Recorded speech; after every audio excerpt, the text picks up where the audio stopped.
Sports welcomes you to the following presentation of the National Football League.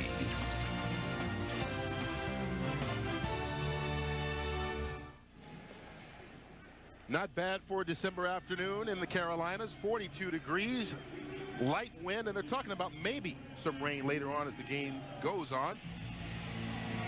The St. Louis Rams have won the toss, and Carolina will kick it off. And Baldy, I know this is the one area you think that Carolina may have an advantage today. Well, their special teams have kept them in a lot of these games. You know, they lost 6 games by a total of 17 points. And field position has been something they've been able to win. Strong candidate starts from the 13 for St. Louis. Nice return of about 20 yards. And so that gives Curt Warner, in this greatest show on turf, their first opportunity of the day. You see the difference Warner has really made since getting that cortisone shot. 10 touchdowns, 1 interception versus 18 and 15 before that. Up front, the same starting 5 on the line. Pace, Newton, McCollum, Timmerman, and Tucker. A couple of guys with a chance at 1,000 today. Torrey Holt could go over the 1,000 yards receiving mark. Marshall Faulk can do it on the ground. First down. Just shy of the 34. Warner to the air right away. Torrey Holt brought down immediately by Deion Grant. Taking a look at this Carolina Panthers defense. They've had all kinds of injuries on this side of the ball all season long, but Mike Rucker has been the man there on the front 4. The linebacking crew, Hambrick, the former Cowboy, Towns, and Morgan. And in the secondary, Doug Evans, tied for the NFL lead with 8 interceptions, comes in as the big guy today. Only 1 yard on the last play, so it's 2nd and 9. Marshall Faulk. Carolina stops him right at the line of scrimmage. Nice play by the front 4. You know, I was down there talking to the tight end coach for the Rams, Wilbert Montgomery, of course, of the Philadelphia Eagle fame, and he was telling me that it's very difficult to blow a team out twice in this league. You know, they blew the Panthers out 6 weeks ago, 48-14, but it was really over in the first quarter. And the Panthers have had 2 weeks to prepare here to get ready for it. They've studied those films, so the Rams already are coming out with a different look than they did in that game 6 weeks ago. They bring in Ricky Prohl on 3rd and 9. They need to get the 34 for the first down. Warner there and more, intercepted. Jimmy Hitchcock.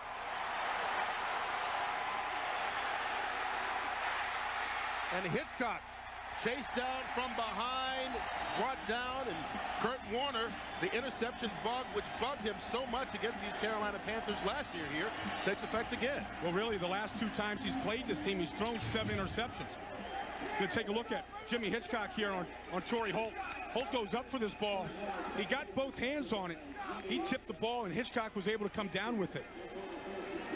But this ball got a little away from Curt. He had Torrey Holt open over the middle. Kind of interesting looking at Curt Warner coming in yesterday to our meeting. He's saying that his thumb's feeling a lot better, but he still had it all taped up yesterday. Yeah, that was a little high. 30-yard return on Hitchcock's 3rd interception of the year. They give it to Richard Huntley right away. We talked about before today how Curt Warner really has struggled against this Carolina Panther defense last year through 4 interceptions, and the team scored only 3 points last December right here. And he was coming back from that thumb injury last year. His first game back after missing quite a few weeks. And then really in the game 6 weeks ago, he threw the ball poorly in that game. But they scored enough points not to worry about it that time.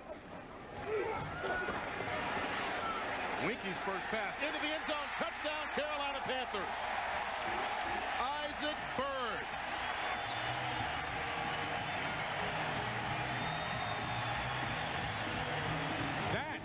Looked like Curt Warner and the Rams.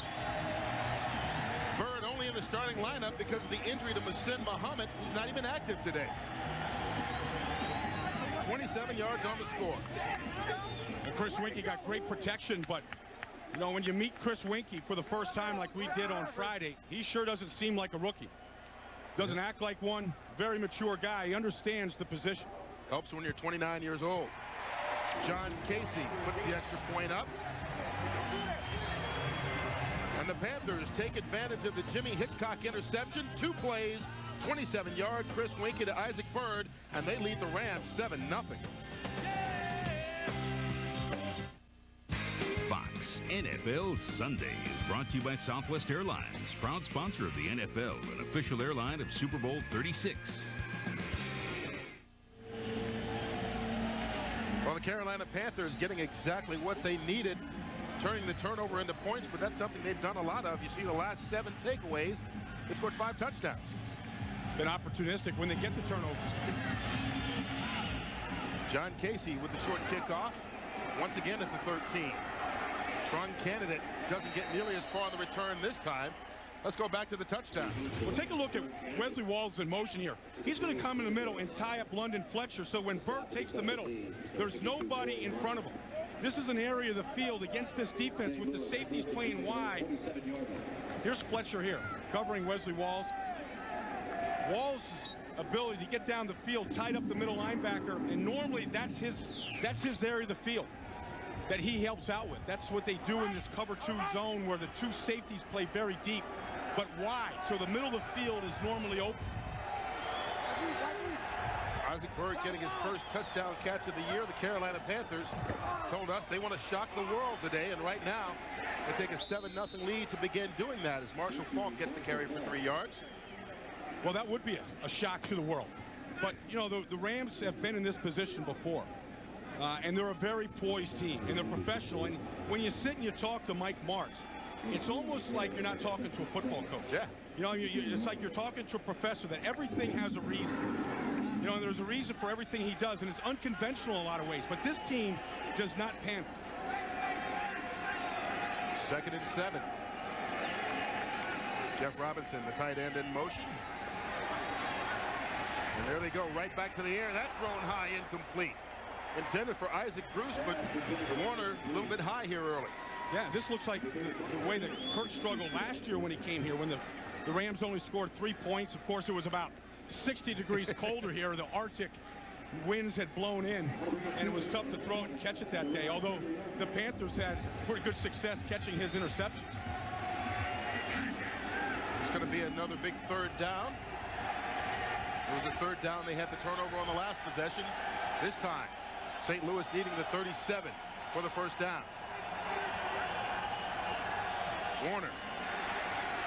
He's got the protection, throws high again, incomplete.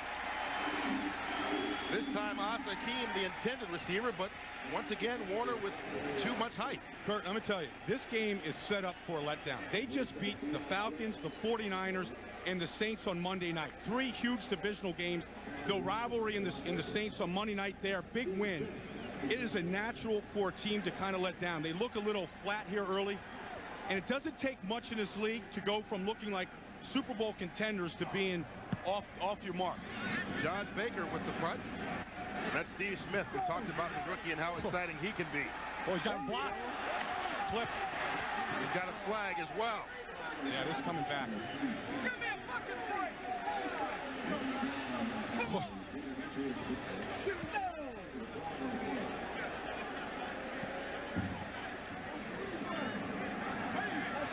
There's going to be a clip on the edge. Really, the Rams had him covered down there.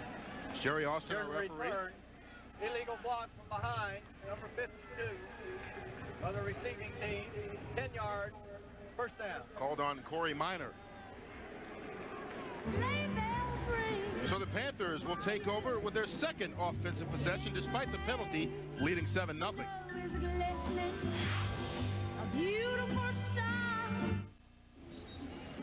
Well, the Rams, not necessarily in the Christmas spirit, down 7-0, but it is early. 11:42 to play here in the 1st quarter. Carolina taking over at the 15-yard line after the penalty. Richard Huntley with his 2nd carry. Gets a block. And I'll tell you, picks up 9 yards on the run. Carolina looking enthusiastic, and why not? Chris Winkie has lost more games this year than he did in high school and college combined, but as you mentioned, he's got the confidence of a guy who can get the job done. Up front, Stussy, Nesbitt, Mitchell, James, and Terry. You saw Richard Huntley in the backfield, and Isaac Byrd, who had the touchdown catch, playing in place of Muhsin Muhammad, who's out with a bad ankle. Pass completed for the 1st down, low. Wesley Walls with the catch. We need to catch up with JB for a game break. Hey, Curt, in the battle for the last playoff spot in the NFC, it's between the Saints and the Bucks. Bucks came out strong. Brad Johnson to Carl Williams, 14 yards to pay dirt. Rondé Barber then picks off Aaron Brooks on the next series here. Rondé Barber returns it to the 12 of the Saints. Mike Alstott takes it across from 1. It's now 14-0 Bucks. Back to Curt and Brian. Every time you get ready to count the Buccaneers out, they come up with a game like this.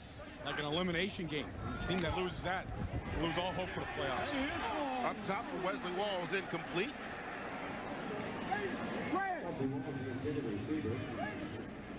The Rams take a look at their defense up front. They really like their defensive front. Listrums, Kanina, Young, and Ahanatu. Fields, Fletcher, and Tommy Polley, the linebackers. And that secondary healthy for the first time since week 9. All 4 guys getting actually to play together, including Adam Archuleta, who's back from missing last week's game with a concussion.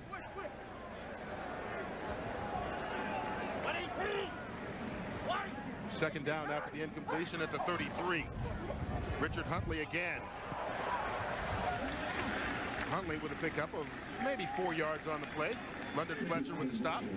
Well, if the Carolina Panthers are going to have a chance in this game today, and they're off to a great start, they've got to control the front of the St. Louis Rams. Their offensive line has got to win. They've got to open up the holes like they are with Huntley right now, and you can see the pitch play right now is being effective for them, and they've got to be able to control pass rush. The Rams are not fancy on defense. They line up and they play. They like to rush 4 every play.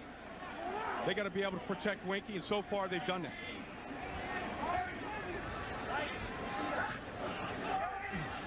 Winky to the air on second down. He throws a little high. Wesley Walls can't haul that one in. Got a little bit of pressure that time on Winky. London Fletcher, the middle linebacker, came with Grant Wistrom looping around. Watch Wistrom come around here. He gets in the face of Winky. I'm behind you. Kind of rushed that throw just a little bit. Let me get out. Ball's incomplete. Brings on Todd Sauerbrunn, the leading punter in the National Football League for the first time today.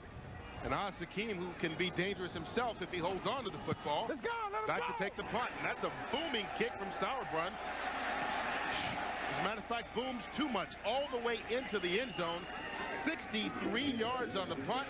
That's the 9th consecutive game that Sauerbrunn has had a punt of at least 60 yards. Not bad.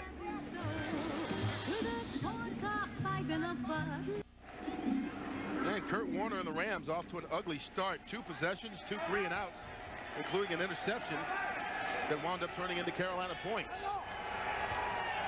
They start now from the 20-yard line. Can't complete it to James Hodgins out of the backfield. Warner now 1 of 5. And this Carolina secondary, one of the few probably in the league that like to see Curt Warner coming their way. Last year here in Carolina, they had 4 interceptions on Warner. This year, yeah, Jimmy Hitchcock had 2 in that game. And this year in St. Louis, they had 3 already in this game. They picked them off on the very first possession of the ball game. When you have success against the quarterback, it can carry over from game to game. And I think this secondary feels confident if the ball is an errant throw, they can come up with it. Marshall Faulk on the draw play. Slips a couple of tackles, going to fight his way out near the first down marker. Curt, I don't want to make excuses for Curt Warner. Certainly he's had his troubles against Carolina here last year, and we've already documented. But this is the first game they played outdoors in a month. They played San Francisco and Atlanta in domes. They played New Orleans in a dome, and they just haven't been out in the elements. You know, everybody always says that. You know, a dome team, it's always tough this time of the year. Now, it's not cold and there's no elements, no wind out here today, but you just haven't played at this level for a month outside. You kind of forget what it's like. 3rd and 1. Faulk again. He's going to be stopped and then scoots his way around for the first down. That's typical Marshall Faulk. Winds up picking up 3 when you thought he had none. Well, that's a good panacea for this offense, is to get the ball in Marshall Faulk's hands. Well, Faulk now 12th all-time on the NFL career yards list. And he came into this game needing 106 to go over the 1,000-yard mark for the 3rd year in a row as a Ram and 7th time in his 8 years in the NFL. Already he's got 15. Well, I think a lot of people forget about those 5 great years he had in Indianapolis before he came here. First down from the 32. There on the draw play again. Marshall Faulk into the open field. And that's always the danger with him. He takes it into Carolina territory, a pickup of 20 yards. We talked about the Carolina DBs like to see Curt Warner. I'm sure they don't like to see Marshall Faulk. Well, his best game this year was against the Carolina Panthers. His best game? His best half. That's right, it was just a half. But he had just come off a knee injury where he missed 2 weeks playing the Panthers last time, and they wanted to get him tested, and they wanted to see if he was healthy. They got the ball to him early and often in that game. 183 and just a half a play that time. He gets the carry again. Faulk picks up 4 yards on the run, and he's doing it in smaller chunks than he did the last time they got together. Marshall Faulk was unbelievable. You mentioned coming back from the knee injury, and this is just the 3rd play of the ball game. He takes it 71 yards for the score, and didn't really stop after that, did he? No, it didn't stop there with Marshall Faulk either. Continued with Trunk Kennedy in the second half. They looked like, you know, Nebraska in that game. They ran for over 330 yards combined. Like I said, very difficult to play an opponent the same way 2 times in a row. Warner working from the shotgun. Faulk again on the draw. That seems to be working for him. He picks up a first down. Only nice gain of 9. Reggie Howard with the tackle. Well, this is a very confusing play for a defensive line. First of all, watch Curt Warner. He's in his shotgun. You think pass right away. And then he puts the ball like he's going to throw it real quick. And then it's a handoff to Faulk. And you can see right there Ryan Tucker coming around. They get a lot of big bodies over there. But when you see a quarterback in shotgun, you're always thinking pass first. Rams with 3 receivers in the game. That's just the tight end Ernie Conwell going in motion now. The pitch to Marshall Faulk. This time Brenton Buckner and Panthers sniff it out. And Marshall Faulk is a workhorse back. At one point last week against New Orleans, he ran the ball 6 plays in a row. And he just did 6 more times. Six plays in a row. And so Mike Martz, you know, calling the plays on the sideline, he'll do that from time to time. You know, that's their fallback. You know, every team should have a fallback. When things aren't working, the passing game isn't going, it's nice to go to something you know is a good constant for you. And for the Rams, it's getting the ball into Marshall Faulk's hands. Faulk alone in the backfield. Ricky Kroll now the 3rd receiver. Warner with the pump fake. Can't find anywhere to go, and he takes off running. Curt Warner wrapped up. Brought down after getting the first down by Gillis Wilson, but he took a shot in the head. Doug Evans says he was going down. It looks to be all right. Well, you know, a couple weeks ago, Mike Martz told Curt that he wants him to run more. You know, and I thought that was kind of shocking because he always takes his shots during the game and takes his hits.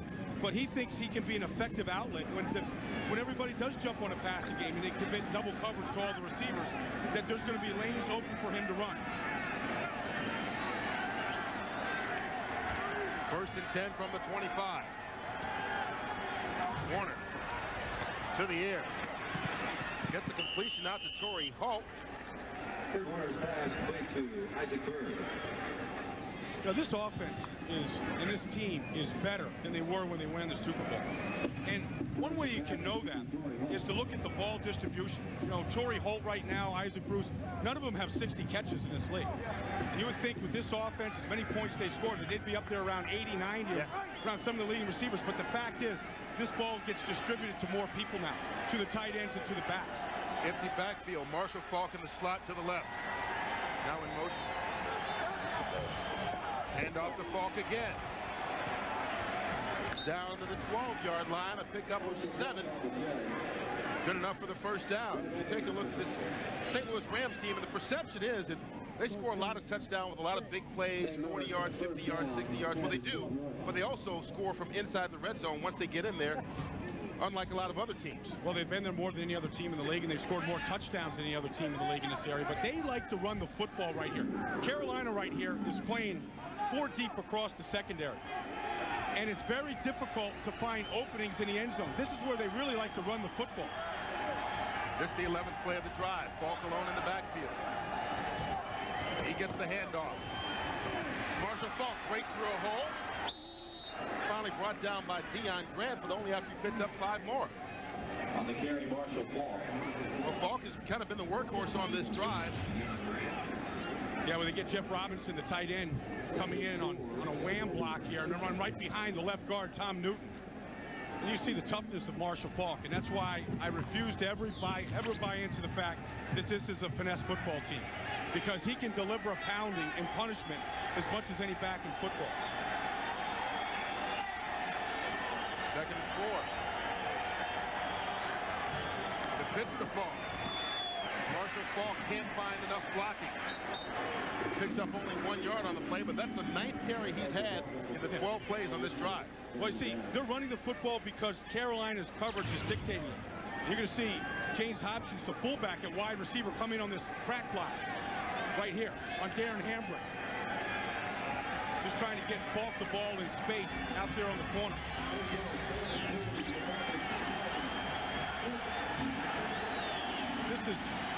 This is a red zone league. You've got to score when you get this close to the end zone. You saw the Philadelphia-San Francisco game yesterday.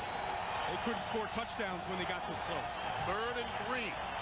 They can get the first down if they get it to the 3. Warner goes to the end zone and gets the touchdown instead. Ricky Prohl with the catch. 7 yards on the touchdown score. The Rams, pinning the extra point, were leaving it up. He was just showing the ball to his friends and his family who's in the stands. Went to school at Wake Forest and lives in Greensboro here in the offseason, but Ricky Prohl never quit on this play.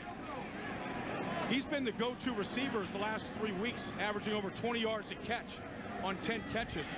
There he is, he's showing his family up in the stands the football. Kurt Warner gets on track on that drive, officially a 6-yard touchdown pass. Jeff Wilkins with the extra point. So Ricky Prohl's 3rd touchdown reception of the season gets the Rams right back in it. We're all even at 7. 2 minutes to play in the first quarter. Fox NFL Sunday is brought to you by Energizer. Do you have the bunny inside? By Beechwood Aged Budweiser, with the crisp, clean, and refreshing taste known only to the king of beers. By Toyota, get the feeling. And by IBM, taking e-business and your business to the next level.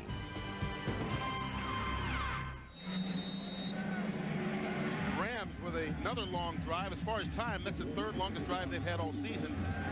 Coming into this game, 67% of their drives have been over 60 yards.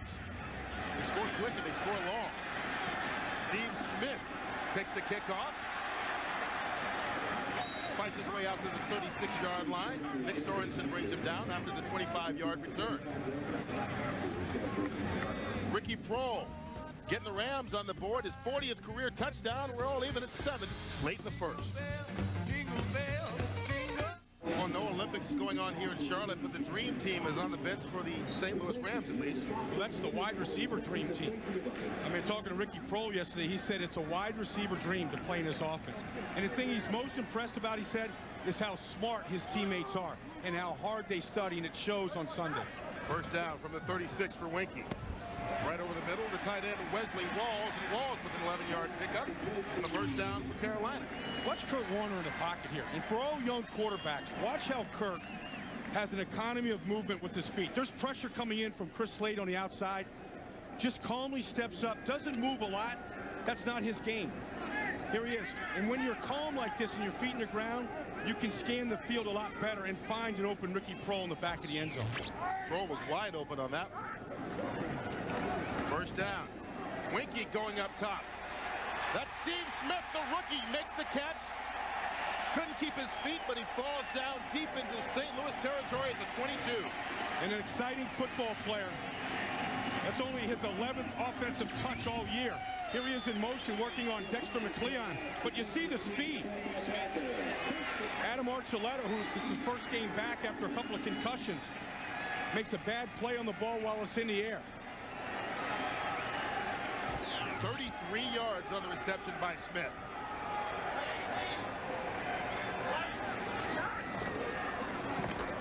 Richard Huntley going to be dropped for a loss of 4 on the play. Out to Los Angeles, and JB for another game break. Hey, Curt and Brian Washington trying to hang in for that last playoff spot, trying to get in contention for it. 3-yard walk by Stephen Davis to go up by 4 over Chicago. Pittsburgh trying to clinch a first-round bye. Cordell Stewart hooking up with the backup tight end, Matt Cushing, 4 yards. That makes it 14-7.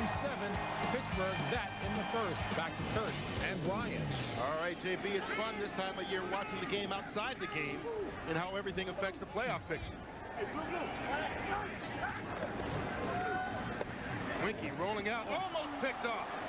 Boy, he wanted to throw to the running back, Richard Huntley, coming out of the backfield. And Grant Wistrom, who picked off one last week in the Monday night game, was right there. Well, Grant Wistrom is such a good athlete. Here he is up on the top here, working on the left tackle, Todd Stussy. But he just feels this. I mean, he's rushing the passer, but he also saw Richard Huntley set up for the screen. And so it's an instinct. And we just saw Grant Wistrom coming into the stadium today.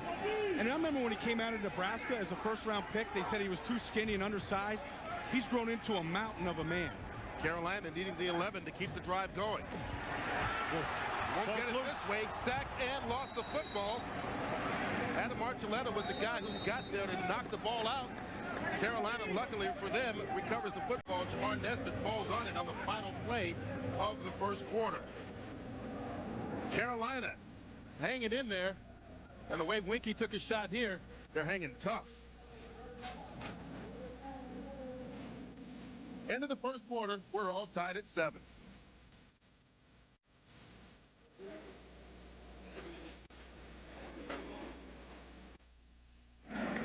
John Casey, who's made his last 15 kicks from under 50 yards, attempting one from 47 away.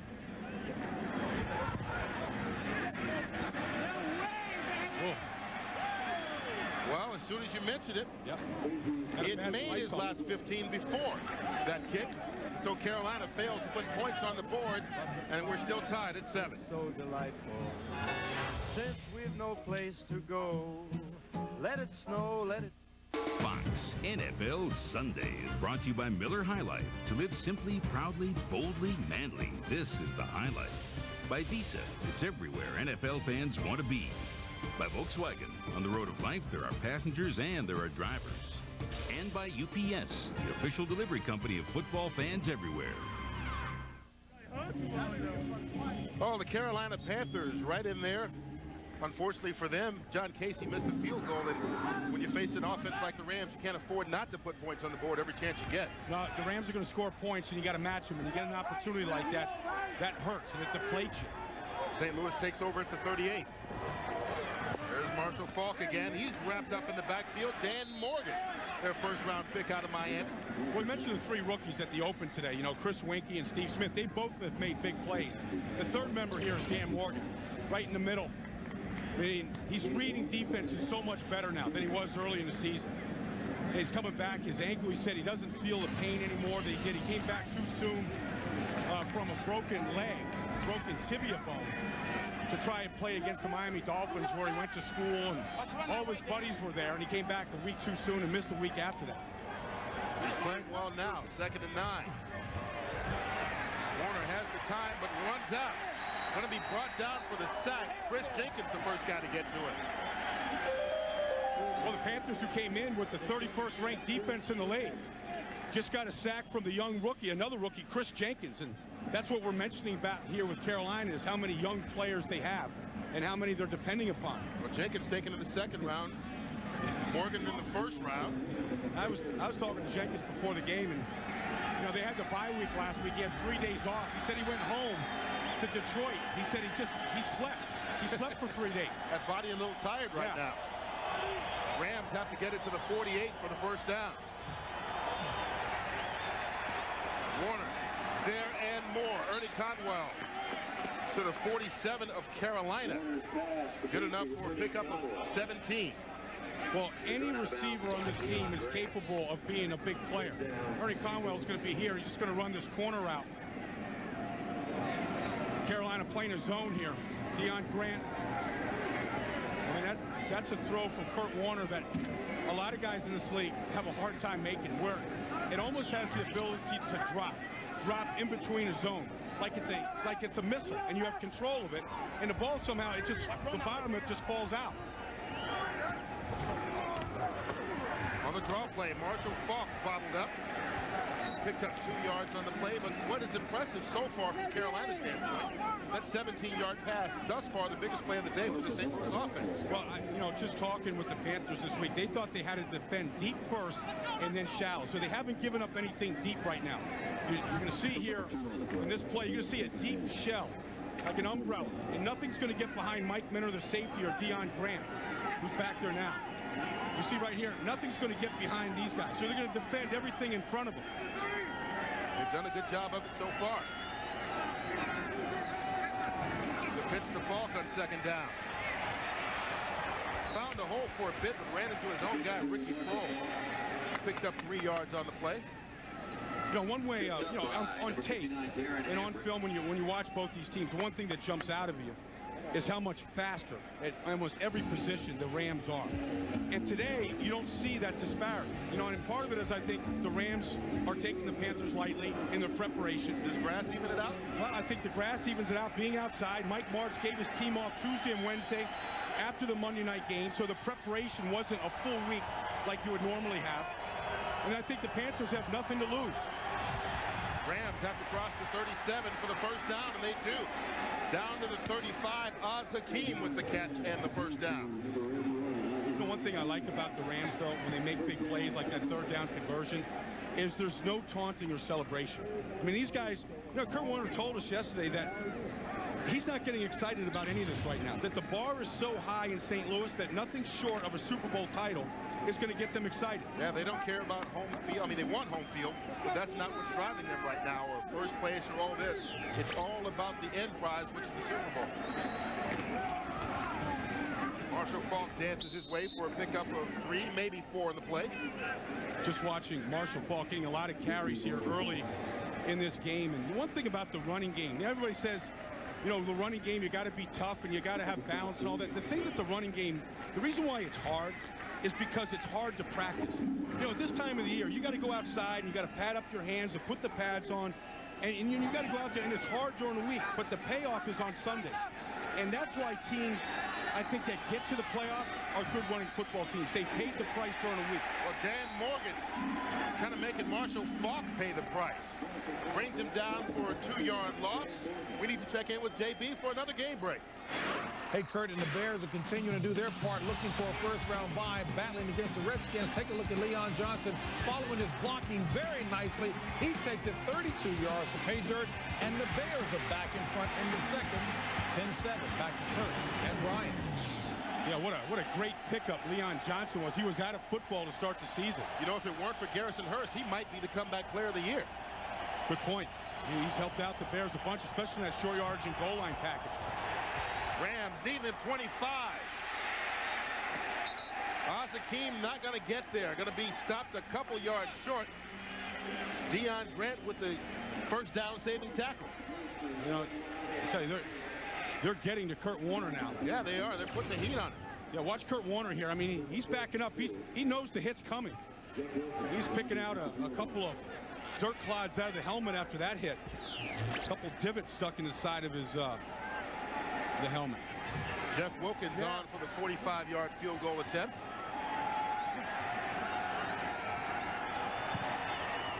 And he gets it up, and that one will be wide right. So both kickers have missed long field goals today. Long but makeable. Missed field goals keeps us tied at 7 apiece.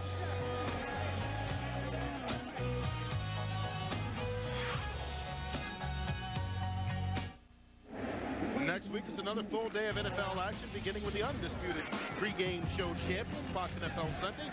Then it's the Vikings and the Packers, plus the Giants and the Eagles for other regional action. It all begins with the pregame show starting at noon Eastern, 9 Pacific, right here on Fox. First down for Carolina. Chris Mangum with the reception.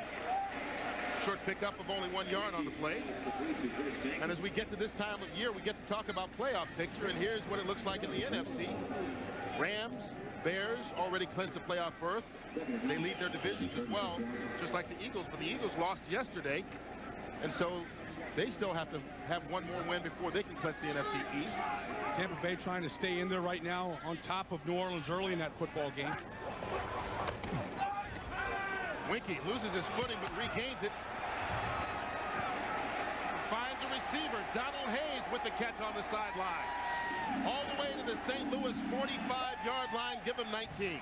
Well, Donald, right there, you're going to see a great play by Winky getting the ball down the field to Donald Hayes, who has a huge wingspan.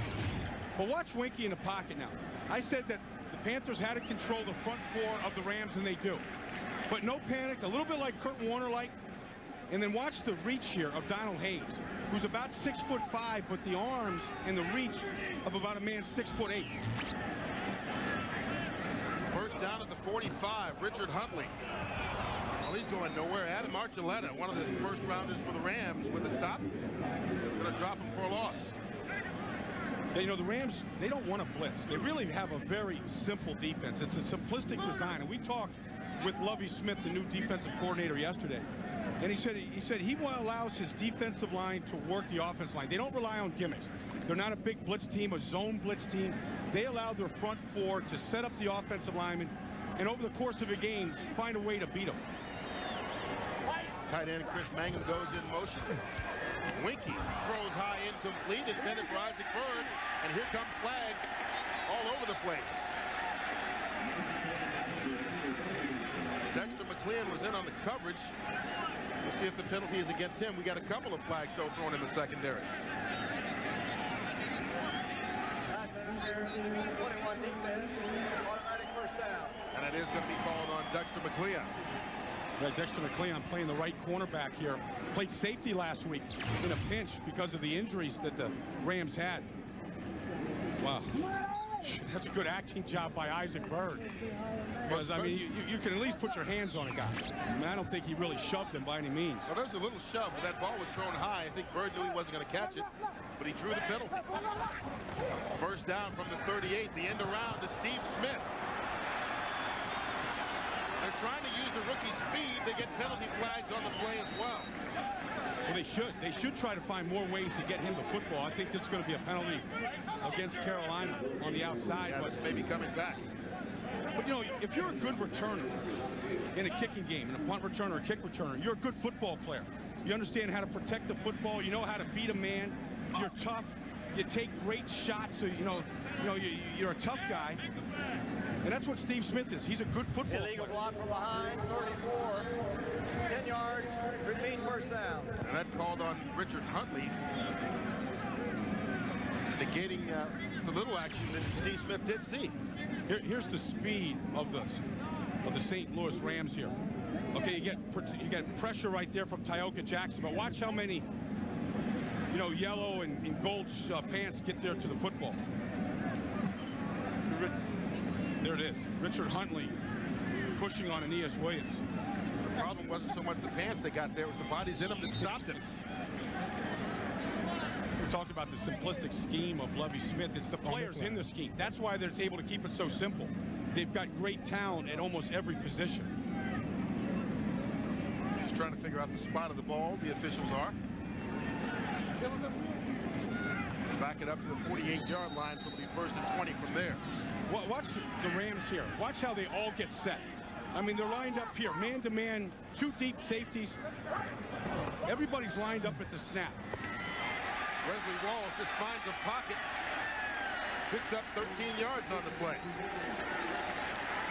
Now, the weakness in this defense, when they play it deep safeties like they do, is going to be in the middle of the field. That's where the tight end Wesley Walls can get into. See, watch how deep these safeties are. That's the open spot.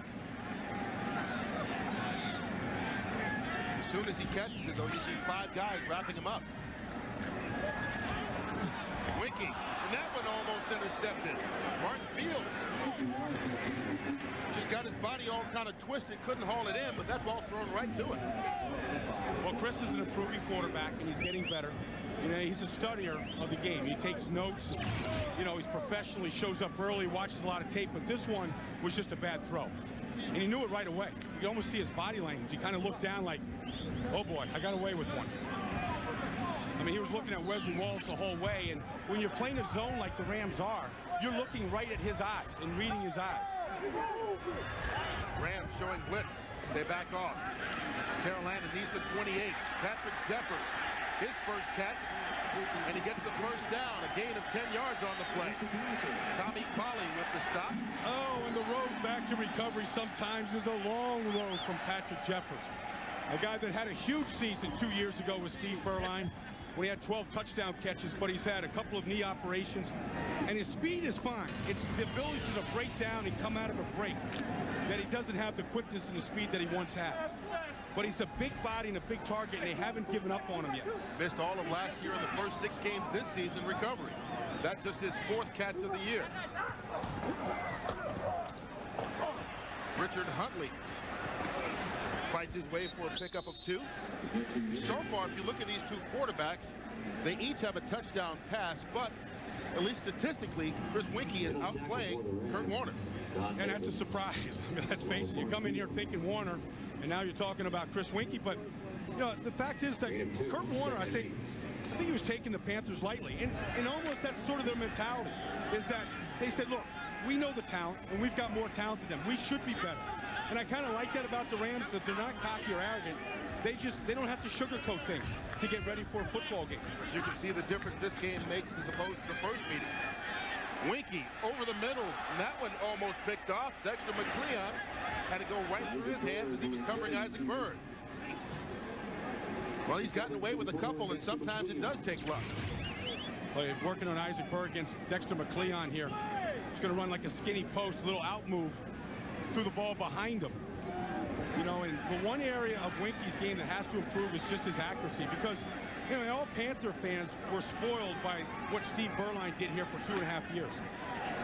You know, one of the most accurate quarterbacks in the history of this game. But to a man here in Carolina, Winkie reminds a lot of the players of Berline, the way he handles himself and the way he's earned the respect of his team. Richard Huntley needing the 17. Flags on the play. He didn't get enough yardage for the first down before Leonard Little stopped him anyway.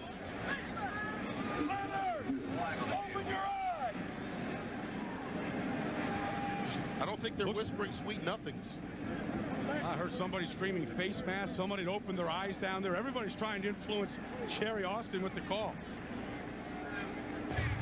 Personal foul, face mask against a runner by the defensive player in the middle of the line. Half a distance to the goal, automatic first down. Well, he didn't say who it was on yet. Let's see if we can find out. Mike Marks doesn't have a play chart. He has a menu in his hand. Boy, that was fast. Looked like it was against Leonard Little, maybe. But it was the 15-yard variety. And that's going to be a costly penalty because they didn't have the yardage for the first down. They look awfully incidental, which would be a 5-yard variety. Nonetheless, Carolina with the first down at the 10-yard line. First and goal. There's Wesley Walls there. Richard Huntley. A nice run by Huntley to pick up 5 yards. He was stopped in the backfield and eventually wound his way around. Adam Archuleta stopped him right at the 5. But here we find ourselves in the red zone once again. Carolina, the last couple of weeks, has really been strong down here.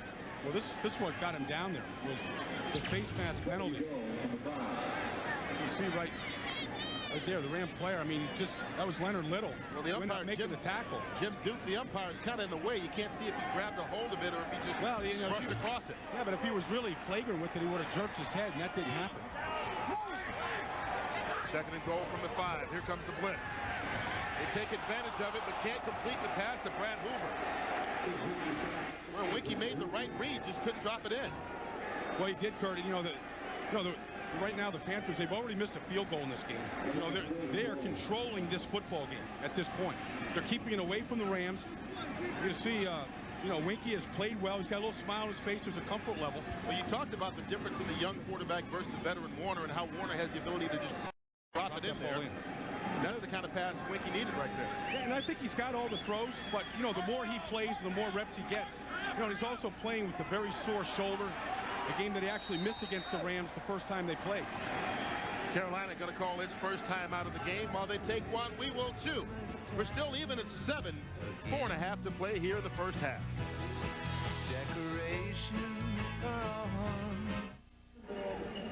The Panthers missed an opportunity in the last play. Look at the 2 X's here. Hoover and Ahanatu. This is a mismatch. Defensive end on the fullback. Winky just missed his throw. And that should have been 6 points. That's a throw Berline probably would make in his sleep, but Winky, a rookie, still learning, trying to figure out the touch on certain passes. The fact that you don't get that many opportunities this close to the end zone to make that throw. 3rd and goal from the 5. Winky throwing down low to Isaac Bird, who doesn't make the catch. That was going to be short of the goal line anyway. In the last couple of weeks, I mean, Carolina has done well in the red zone. It's scored 5 touchdowns in 6 possessions, but not going to get one today. Well, you got to challenge the end zone. You got to throw the ball into the end zone in that area of the field if you're going to throw it. I get frustrated every week by watching teams throw the ball short of the end zone line. They score a touchdown, throw the ball into the touchdown area.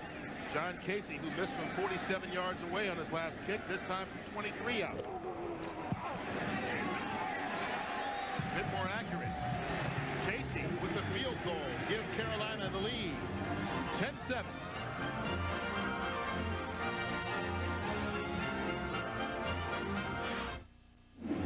Back here in Charlotte, North Carolina, NASCAR country.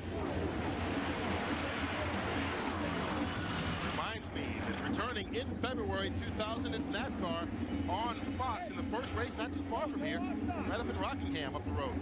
Yeah, Chris Winky was in for a pit stop. Yeah, not changing the tires, just changing the spikes. How long is the clock on that change?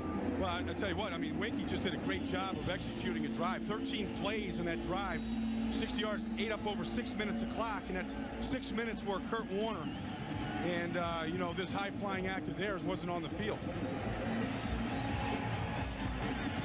Todd Sauerbrunn with the kickoff. His best of the game run candidate. Candidate gets it out to the 26-yard line. Turn of 23. Well, Curt Warner and the Rams have 4 minutes and 11 seconds, which for them is like 4 weeks. They can score quickly, they can score in a hurry, and they often do. Well, at the end of the first half last week, they were able to put a 90-second drive together against the Saints and took it into the end zone. And Carolina, in their last game, they had the bye last week, but before that against Buffalo, gave up a 70-yard drive in 36 seconds at the end of the first half. From the 26, Warner going deep. Torrey Holt makes a couple of moves. May have moved too much, finally brought down by Richard Anderson. All the way down to the 28, a play of 46. Well, Torrey Holt is from Gibsonville, North Carolina, which is about the distance of this throw. Down the field, he turned Richard Anderson all the way around, twice. Over 1,000 yards this year now for Torrey Holt. Back-to-back seasons for him. Isaac Bruce already there, so they become the 11th receiving tandem in NFL history to do it 2 years in a row. Across the seam, there he is, Isaac Bruce. Pardon me, it's Torrey Holt. And that's Holt once again. Well, you mentioned that the Panthers gave up a touchdown drive to Buffalo 2 weeks ago in 36 seconds, and it was a lot like this, big plays down the field. This time, Torrey Holt going to work on Jimmy Hitchcock, and that was just, that's a Curt Warner throw that time. That ball was in the air, tight spiral, perfect location, and Curt warming up quickly here. 19 yards on that play. This time only one wide receiver, Isaac Bruce down at the bottom. First and goal from the 8, Warner on the bootleg. Gets a block and slides down at the 4-yard line. Well, I know they said they wanted to see Warner run a little bit more, but I don't think that's what they meant. He didn't want to run. There was only 2 receivers on the route. There was Isaac Bruce up top, and then the tight end, Jeff Robinson, coming across the middle, and he was covered. And he just eluded Darren Hambrick, the linebacker, who's a fantastic athlete, and so cool. I mean, even the slide is cool. Able to get down without getting hit. Even when they panic, it doesn't look like they panic. Marshall Faulk. No contest.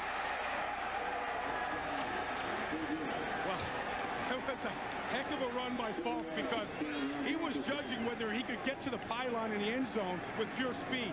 And then he thought, you know what, I still got pretty good power. Watch this here.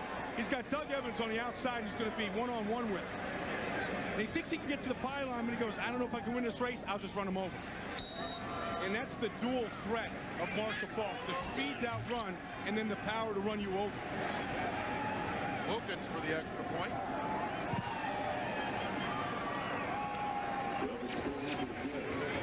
So Marshall Falk with a nice 4-yard touchdown run is set.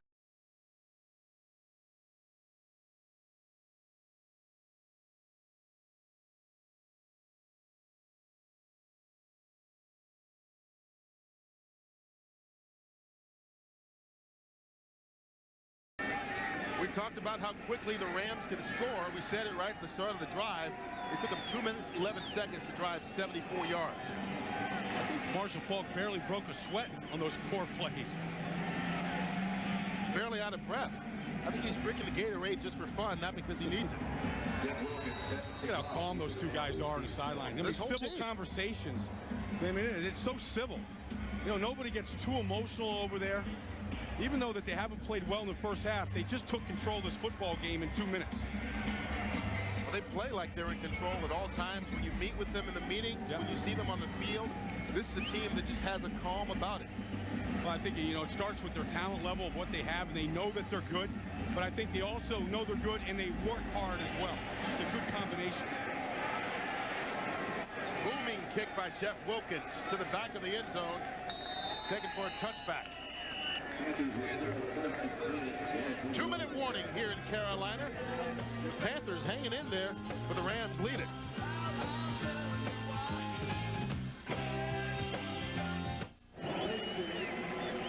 Coming up on the Visa halftime report, JB, Terry, Howie, and Chris with all the scores and highlights from around the league. Plus our Fox Sports ticker will have up to the second stats. That's 1 minute 59 seconds away on the Visa halftime report. Marshall Falk and the Rams with a 14-10 lead, just taking it. Carolina going to try and bounce back. Winky does just that, going to Patrick Jeffers for the first down and more. Nice gain of 16 yards, and he gets out of bounds. Well, I think the big difference in this Carolina Panther team this week versus the first time they played the Rams is that man, Chris Wink. I mean, they started Matt Lytle in that game, who made his first NFL start. They couldn't do anything in that game. They didn't have a first down in the first half in that first game. Well, look at the stat difference between Week 9 and today. But, you know, when you get to Week 15 of the NFL, it may say rookie next to your name, but you're not a rookie anymore. This is his 14th start in this league, and he's grown up quickly. From the 38, Winky with a quick pass to Wesley Walls. Walls picks up 6 more yards on the play. London Fletcher with the tackle.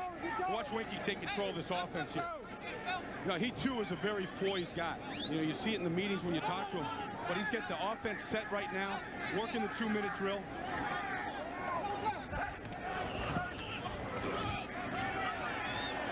Stays in the pocket, now brings it down.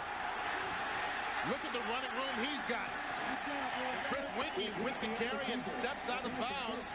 And that's the ability that they certainly like. 23 yards on the run by the rookie. Well, that was one of the reasons why they made the switch at quarterback this offseason and got rid of Steve Berline. Because Steve never had this ability. But even at age 29 now, he has the ability to pull this ball down, and he's a long strider. May not look like he's running fast, but he's covering a lot of ground. You know, and versus all other rookie quarterbacks in this league, there's no comparison with what Chris Winky has been able to do this year. He's also run for 6 touchdowns on the season. It's a heck of a pickup in the draft last year. First down from the 33. That pass ruled incomplete. And Winky, you know, people talk about his age and the fact that he played minor league baseball and maturity, but I think you can also credit the fact that he's got a veteran like Wesley Walls, who you see there on the sideline, as something of a safety blanket as you kind of start your career. Well, he had a good veteran crew, and that's scary for Wesley Walls. Well, he's playing with a bad ankle. Looked like they were looking at his knee there. That knee has been surgically repaired from a year ago. 2nd and 10. Donald Hayes with the catch. London Fletcher with the hello. London Fletcher at 5'9", got right underneath the sternum of Donald Hayes and flipped him upside down. I mean, this is London Fletcher's territory. This is the middle of the field. This is where he lives and he hunts. And he just got himself a little Panther there. Carolina uses their second timeout. Ball under 30 and a big third down coming.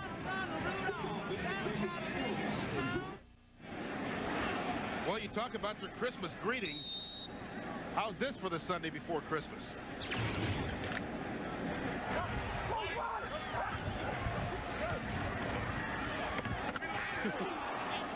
Put that one underneath the tree.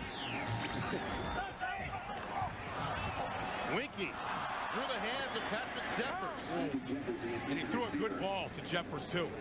Jeffers was listening to footsteps, the same footsteps that Fletcher just bounced Donald Hayes with the play before. That was a good pass he threw. Well, he wouldn't have had enough yards for the first down, but it would have put him 5 yards closer on the field goal attempt. Well, this is exactly where Casey missed his first field goal today, right at that 48-yard mark. Same spot, 47 officially will be the distance.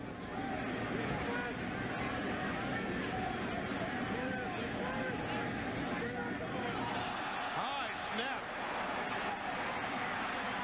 And Dre Bly picks it up. Laterals. Dexter McCleon with the carry into the end zone. Touchdown, St. Louis Rams. Unfortunately, Curt, this is Panther football. And at some point during the game this year in this 12-game losing streak, they have a bumbled play, or a couple of them. And it doesn't get any worse than that. Second time they've lined up from 47 yards for a field goal, and this one was just awful. Boy, you're going for the kick to pull it to within 1 at the break. Instead, you're going to be down even more. Well, that's right on Sauerbrunn. Yeah, it wasn't a high snap. Right through his hands. And now he doesn't fall on the football. Dexter McCleon, a great job there of getting him off the ball. So the kick goes the other way as in an extra point. Jeff Wilkins with the kick. Dexter McCleon's first career touchdown puts the Rams on top 21-10. Merry Christmas.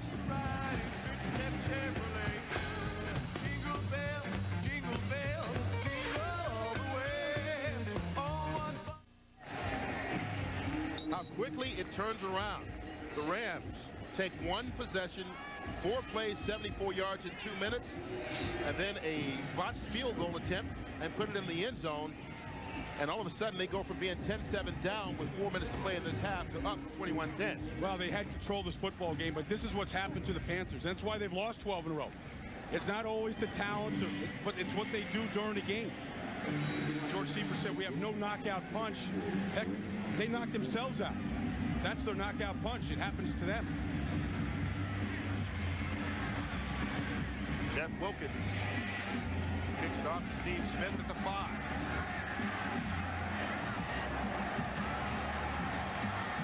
Can't get up the sideline, forced out of bounds. To about the 37-yard line. Go back to the missed field goal. Well, this is an excellent snap. Goes right through Sauerbrunn's hands. J.C. Kyle, the snapper. Now, here's the play. Dexter McCleon gets him off the football, but he doesn't quit on the play. Now he gets up, and Dre Bly, I mean, that's just one of those offense. They've been watching the offense too long. I mean, you know, that was like that Trunk Canada play against the Jets this year. Yeah, it does. And you know, there's a happy guy, McCleon. Played his college ball just down the road at Clemson. Yeah, and Dre Bly played right at North Carolina. You know, and you know those guys are going to take it to Mike March and say, see, we can do the same thing that your offensive guys do. Put us on that side of the ball, let us go. 36 seconds to go in the first half. Carolina working with just one timeout. Brad Hoover going to be stopped after a pickup of 5. So Winky trying to get something going here as the clock winds down to end the first half.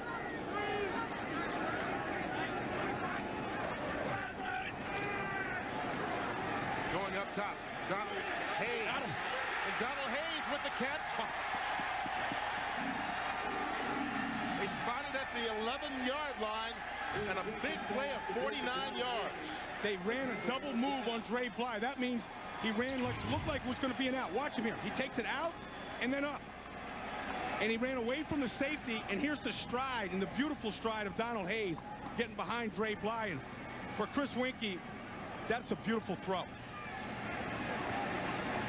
That's the ball that I was talking about, like Curt Warner throws, how it just sort of drops and dives right into the receiver's hands. They've got a chance here to go right to the end zone. You can't dance around, though. You have to make a decision and throw it to the end zone. 8 seconds and 1 timeout. Oh, they throw it down the side. It's incomplete. 5 seconds left. Now what do you do? You got to get points on the football, on the board right now. And I know that this is no automatic operation right now for John Casey and his field goal team. But I don't think that you can make a play like that and come away without sure points. Well, Casey has missed a field goal. Sauerbrunn has let one go through his hands. The special teams unit with an ugly start, and we thought this was one place where they'd played well all season. This from 28 yards out. Goes through. Get them 3 points closer as we get to halftime. It's 21-13 Rams on top. Carolina staying in there. Fox NFL Sunday. We'll be back here right after this word from your local Fox station. The Visa Halftime Report is brought to you by Visa. It's everywhere NFL fans want to be. And welcome to the Visa Halftime. Those of you watching St. Louis and Carolina, Rams looking to go undefeated on the road to become only the 6th team since the merger to do so. As we take a look at other scores right now, Redskins trying to hang on to their faint playoff hopes, tied at 10. Warren Sapp hoping to get this baby going. Bucks hosting the Saints. Johnson back, Carl Williams. Nice catch. Watch this effort. Spin move, dives, lunge, touchdown. Tampa Bay on top early, 7-0. Then Aaron Brooks back in the pocket, guns it over the middle. Does not see Rondé Barber sitting right there. 12 yards return, still 7-0 Tampa Bay.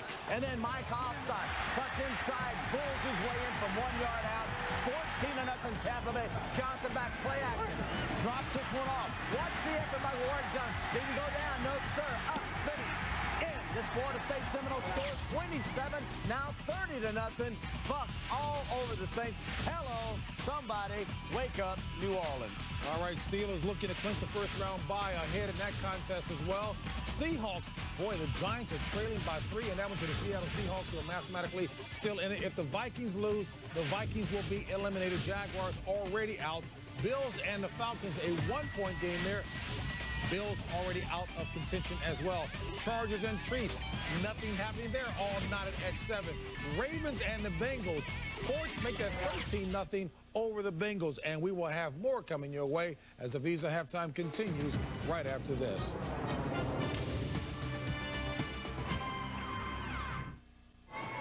The Rams really turning it on in the last 4 minutes of the first half with 2 touchdowns to take a 21-13 lead here in the break. And you know, whenever the Rams are here, well, the circus is in town, wherever they are. This right before halftime, the bad hold on the field goal attempt turns into a touchdown for the Rams. Yeah, you know, the defense has been watching that offense all year. They just took a page from Mike Martz and said, we could do a flip in the middle of the field just as well, find the end zone. Martz is kind of the mad scientist, if you will.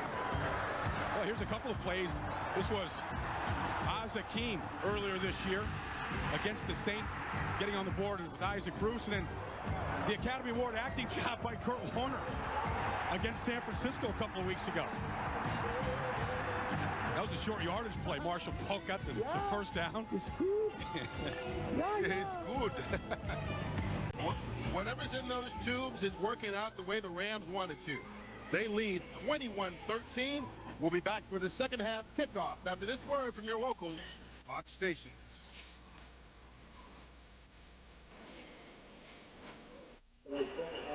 Well, Carolina Panther fans were enjoying some tasty treats early on, and their team actually had a lead throughout most of the first half.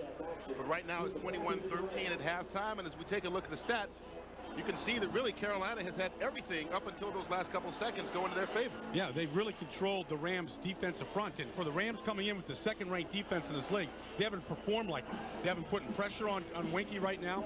And Winky's gotten the ball down the field to a number of different receivers. They've been making the plays like we're normally used to seeing the Rams make the plays. And then I think the other thing is that the Rams haven't gotten anything down the field on offense. Well, you take a look at it, and Carolina has done a good job in preventing the Rams from doing the big plays down the field. But right there at the end of the first half, as you said, whenever something can go wrong for Carolina, once again it did. Yeah, it's Murphy's Law, or it's the Panthers' Law. But at some point, they're going to blow themselves up, and when they've been trying to deliver the knockout punch to opponents this year, it's usually to themselves. Well, the comparison of the two quarterbacks in the first half, you would think that these numbers are kind of switched around, but no, Chris Winkie about 100 yards better than Warner in the first half.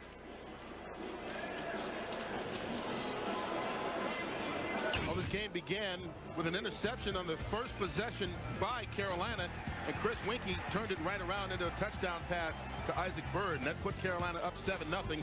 The Rams hung in there and came right back. Ricky Prohl with the 6-yard touchdown reception to tie the game at 7. Carolina went back on top, but then the Rams with 2 touchdowns in the final 4 minutes, including one on special teams, take a 21-13 lead here as we get ready to start the third quarter. Well, that's the defensive front over there. Chidi Ahanotu and Brian Young, and you haven't really called a lot of their names today. And I think the Panthers offensive line, you got to give them credit. They've done a good job of controlling the front. I think we'll see the Rams blitz a little bit more, try to put a little bit more pressure on Chris Winkie.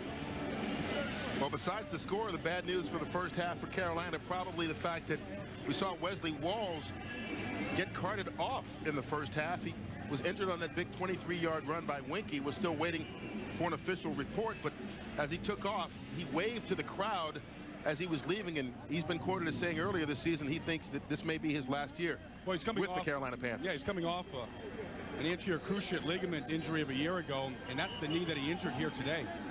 And for Wesley Walls, he's spent his entire career, 12 years in the NFC West with San Francisco, New Orleans, and now Carolina. And of course, this is the last game for the Panthers in the NFC West today as the realignment takes over next year.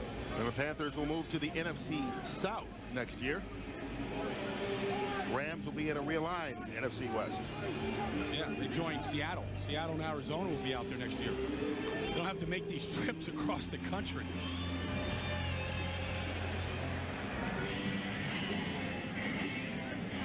Well, the Panthers will receive first to start the second half. There's the dangerous Steve Smith, who has gotten involved offensively today for the first time. And we talked about the realignment. Here's a look at how it's going to go. Yeah, I mean, you know, you take a look at it, and really the concern of Carolina was they did not want to be in a division with 3 teams with a dome team. So they're lucky to be in there right now with Tampa Bay, so that they don't have to be the only team that doesn't play in the dome. Short kickoff taken by Smith at the 10-yard line. Found a seam before Tommy Polley dragged him down right at the 37. A return of 27. But good starting field position to begin the second half here for Carolina and Chris Winkie. Yeah, and that's what that kid has done all year for this team.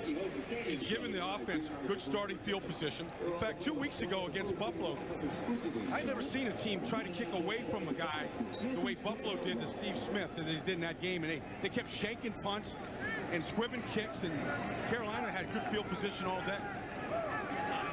Officially at the 38-yard line. The pitch to Richard Huntley.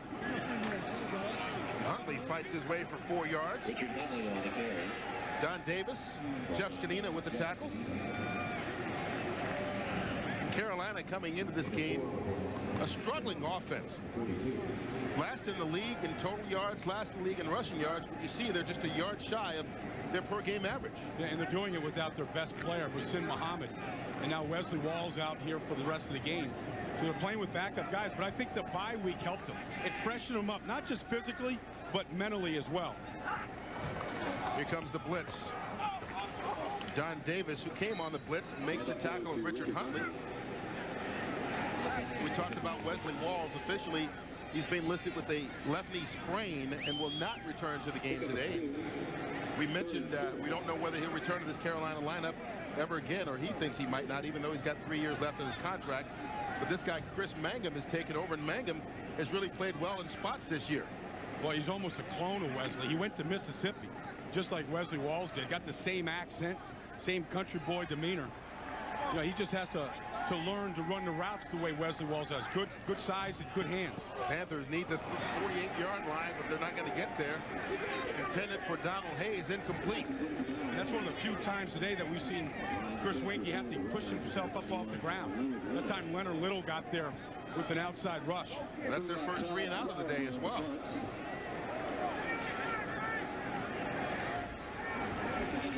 Rams with a dangerous return man themselves, Isaac, who's fumbled 7 times this year. Fumbled in last Monday night's game against the Saints. Todd Sauerbrunn with his second punt of the afternoon.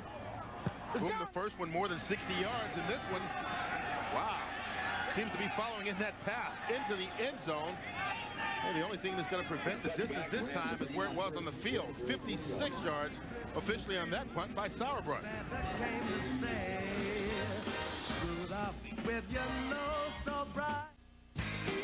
Fox NFL Sunday, brought to you by UPS, the official delivery company of football fans everywhere.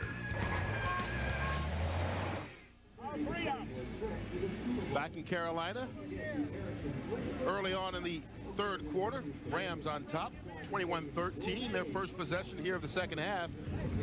And Curt Warner passed the 4,000-yard mark today, second time he's done it, the last time the MVP season of '99. And he was the Super Bowl MVP that year when they beat the Titans. He's playing better football right now. Playing better now. He's got better weapons, better command of this offense. In fact, the Rams were about 2 hours late getting in yesterday to Charlotte. And I kidded Mike Martz. I said, you were so busy loading all those new plays of yours on the plane that there was a delay. They come out with something different every week, don't they? Well, they start empty backfield, and then Marshall Faulk shifts back into the backfield. With Warner out of the shotgun. Pump fake over the middle of the field. Dan Morgan with the pick.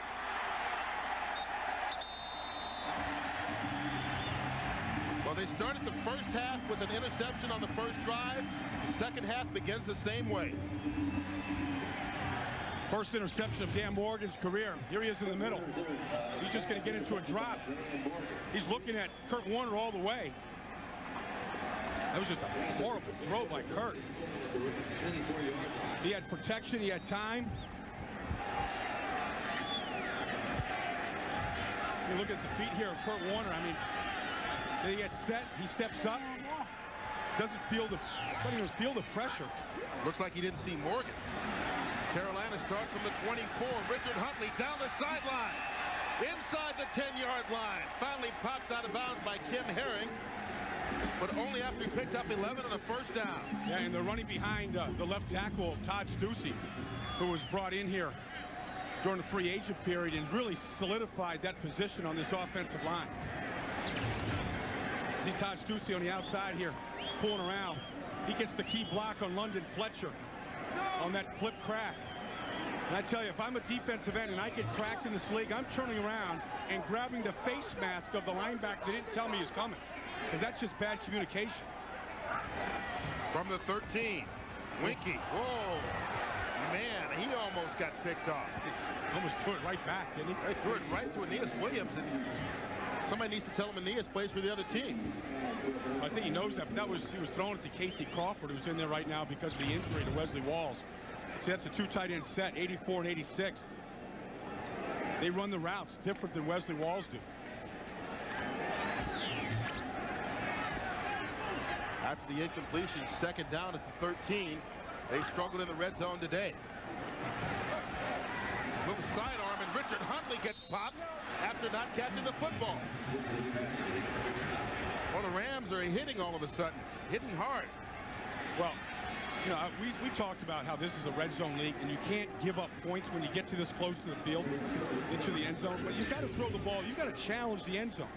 And they're trying to set up a little middle screen here to Richard Huntley, and see Chris Winky throwing that ball like a sidearm pitcher, just trying to get it there. Didn't get much on it. Huntley dropped. He wasn't going to get anything with the catch anyways. Carolina's third trip into the red zone. They can get a first down if they get to the 3. Thrown high, incomplete. You mentioned throwing into the end zone. I don't think they've thrown into the end zone on any of the 3 red zone possessions. Well, I mean, certainly part of it is the pressure that they put on Chris Winky here, but it's also the design of the play, where you can max protect that and protect the interior of the line, and then at least take a shot to the end zone, where Donald Hayes has a huge height advantage over any of the cornerbacks of St. Louis. John Casey on for the 30-yard field goal attempt.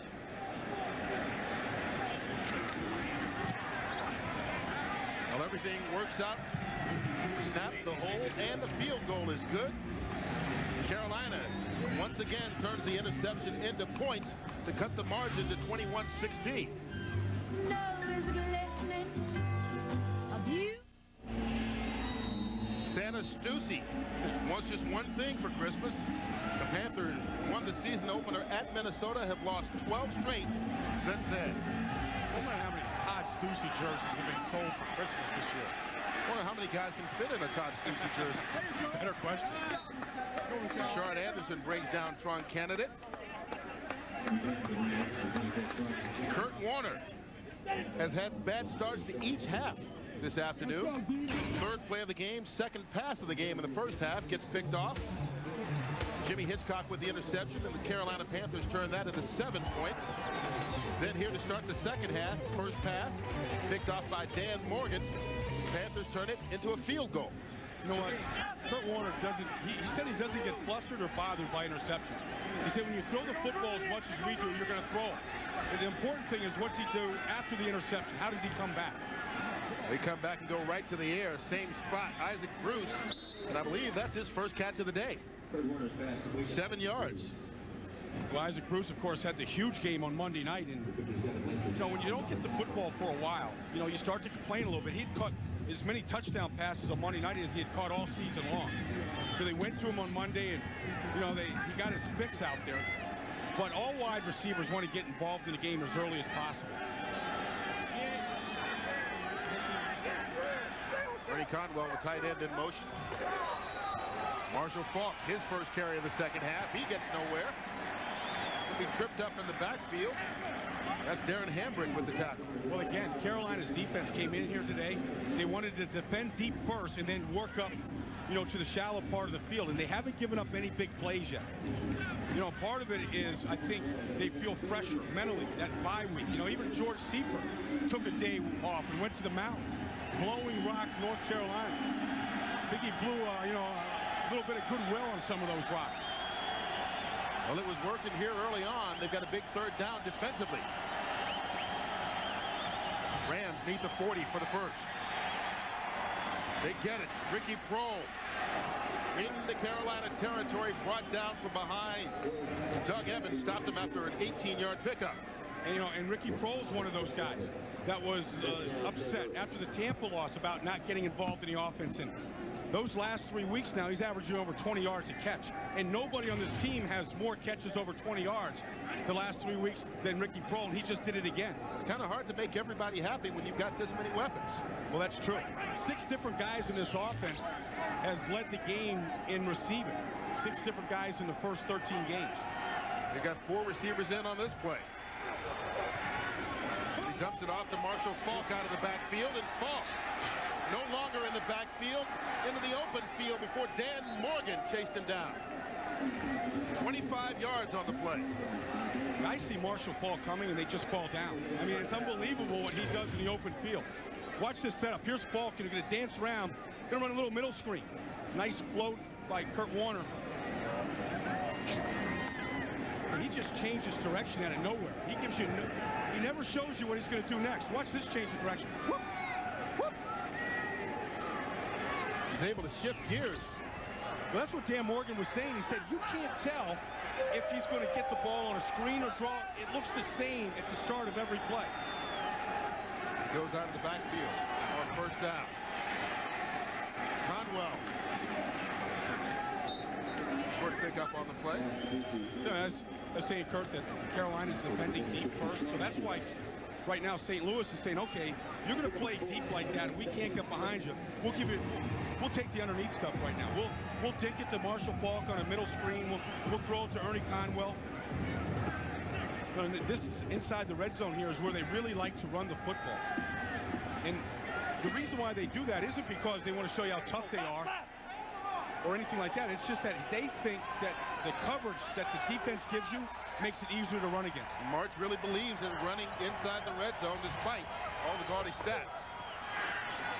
Of course, that's when they pass to Ricky Prohl as soon as we get into that. Well, it's also kind of hard to run when there's no running back in the backfield. And that was an empty backfield. Pick up 4 more on the play. See, it's kind of hard to have any sort of a running attack. Well, the problem is with these Rams, even with an empty backfield, you never know who's coming around. You can't look at how they line up and try and decide exactly what they're going to do because they'll do anything out of any formation. Well, in the red zone league right now, 2 times in this area of the field, they've scored touchdowns. The Panthers haven't. Panthers 0 for 3 on touchdowns inside their red zone. And Curt Warner calls the first time out of the second half here for the Rams. Ball on the 14, leading 21-16. Yeah. We talked about the mad scientist Mike March. I think he walks around with Thomas Dolby. She's blinded me with science in his head because he'll do anything at any time. Well, he's unconventional in his thinking. In fact, I'm surprised that they had a timeout to call with 8 minutes in the third quarter here left. He doesn't mind using it. No, because he wants to get the play right. And this is the running formation that he has here. And they pass out of it on 3rd and 2. Marshall Falk. And Falk going to be stopped short of the first down. Darren Hambrick dropped him for a loss of 1 yard. Nothing deceptive about that play. Just trying to find a little screen to Marshall Falk on the backside, but this was well snuffed out here. Hambrick all the way on the outside right here. He's got Marshall Falk man-to-man. They gets rid of Tom Newton, the guard who was out there on him, and that's a good play. Hambrick's been a good pickup for them after being released by the Cowboys in October. 34 yards on the attempt by Jeff Wilkins. Wilkins missed one earlier, makes this one.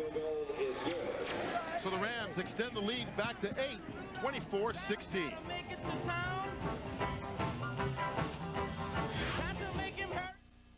Fox NFL Sunday is brought to you by Southwest Airlines, proud sponsor of the NFL and official airline of Super Bowl 36. By Saturn, now with 2 distinctively different car lines, the L Series and S Series.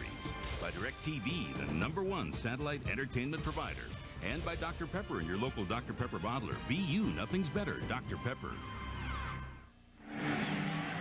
The Carolina Panthers have to be pleased holding the Rams to only a field goal in that last possession. Steve Smith. Oh, he's good. That kid gets you good field position every return. 30 yards on that return. Up to about the 33-yard line. Steve Smith is a guy that says he has to get fired up before the games, and he looks like he's pretty fired up with the runs he's shown so far. Fired up. He said he has to get mad, too. In fact, he goes into the Tiger Balm, and he rubs it all over his legs, and kind of high on the legs. You know, what do you mean kind of high? He puts it in his shorts. Yeah, he puts the Tiger Balm in his shorts, and he gets mad and angry. Wouldn't that make you mad? I'm not thinking about it. Winky on first down. Goes up top for Donald Hayes. Too much, almost picked off. Chris Winky's now missed his last 6 passes. Yeah, but I like the effort, though. They got the one to Donald Hayes before the half that set up a field goal. You know, at least you take the shots deep in this league and to stretch the defense and make them think that you have the deep ball in there. Well, the Rams today with a win will become the 6th team since the merger to go perfect on the road, and 4 of the previous 5 went on to win the Super Bowl. Yeah, and what's most difficult about that for the Rams this year is they always get everybody's best shot every week. First of all, they're the Rams, and everybody loves talking about them and looking at them. Richard Huntley going to pick up 3 yards. Quickly out to Los Angeles, and JB for another game break. Hey, Curt, and what we're finding out is Pittsburgh starting to expand his lead. Take a look at Cordell Stewart, hooking up with Plaxico Burris, who uses his 6'5" range well to jump and get that one. 19-yard strike, 37-14. Cordell, 13 of 18, 214 yards, 3 touchdowns, no picks. Back to Curt and Brian. Yeah, and I tell you what, JB, that Pittsburgh team is for real. There's no meltdown in Cordell Stewart, and I think the key up there has been the quarterback coach, Tom Clements. Winky getting the first down out to Patrick Jeffers into St. Louis territory. I'll tell you, you look at Pittsburgh and what they have done this season, the way Oakland's played the last couple of weeks, it's hard to argue that Pittsburgh's not the top team in the AFC. Well, I think they're the best team in football. But talking to Mike March yesterday, he said that the New England Patriots were the best team he played all year. He said they're the best coached, and he said, you go up against Bill Belichick, the defense or the head coach and the coordinator there in New England. He said he has every team figured out. Well, keep in mind, they play San Francisco twice. They also played Philadelphia this year as well, so he's seen a lot of good teams. Richard Huntley with a short pickup. You know, what Mike March was talking about with Pittsburgh was you know, when you go up, actually New England, he's talking about the Patriots, and what Belichick is able to do is, he is all, just the way that March is the genius in the offensive, you know, laboratory, that's what Belichick is in the defensive laboratory. And anytime you see them on film, you can't really go by anything you see because it's going to change the next week, changing week to week. Here comes the blitz for the Rams. Penalty markers on the play. Winky taking exception to being hit low by Adam Archuleta. It's impressive talking to Winky on Hey, Friday, really wasn't is. it? And I know you've been around this team a little bit. 75, offense, 5 yards. It's still second down. John Stussy. I'm looking at Chris Winky. Now, you know, everybody's looking at statistics, and he's not rated in the top 15 quarterbacks. You know, it's all nonsense. This team has never had a running attack. The best rusher the Panthers ever had was Anthony Johnson in 1997, and he was a third down back that got the start because Tamanga Biakapatuku was injured. But when they get a running game and they get a little bit better at the offensive guard position, he's going to be a much better quarterback with him. Winky to the air, escapes the pressure. Chris Mangum can't bring it down. He let him just a little too much, and Mangum had plenty of room to run had he made the catch.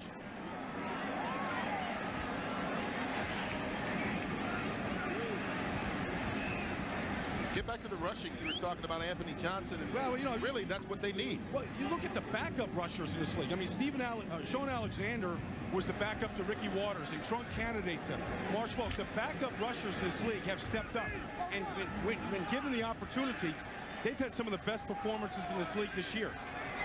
It's a big third down for Carolina. They got to get to 36 for the first. Donald Hayes, the intended receiver again, and that ball's incomplete. Well, they've taken their shots down the field, just haven't been able to hook up. Yeah, Donald Hayes, you know, he's looking like he's hanging his head, isn't he? He's hanging his head right now. Just, you know, he's the guy that has to step up with the injury to Muhsin Muhammad. He's the guy that has to be the #1 guy and want the football. Go back and pat his quarterback on the helmet and tell him we're going to get him the next play of the next series. Todd Sauerbrunn. Both kicks over 50 yards. 63-yarder and a 56-yarder. This one's going to be much shorter. Bounces out of bounds right at the 15-yard line. Officially a 34-yard kick. So delightful. 4:50 left to play. Sunday, another full day of NFL action, beginning with the Fox pregame show, the Undisputed Champ. Then Randy Moss and the Vikings try to stop Brett Favre and those Green Bay Packers as they fight for the NFC Central title. Plus, Michael Strahan and the New York Football Giants look to stop Donovan McNabb and the Eagles for other regional action. Coverage begins at noon Eastern, 9 Pacific, only on Fox. Rams with their worst starting field position of the day, handed off to Marshall Faulk, who gets the yard to the 16.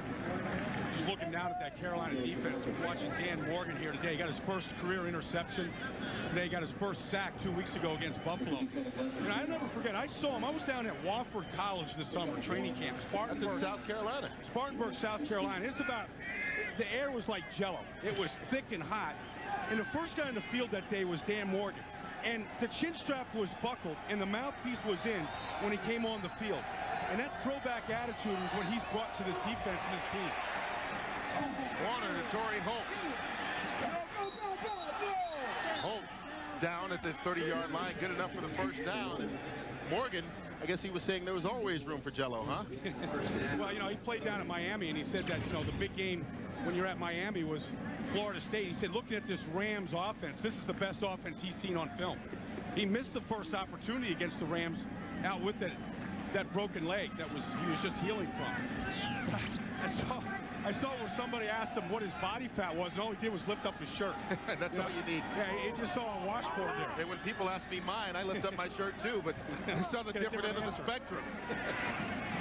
Marshall Faulk. There he goes. Touchdown, St. Louis Rams.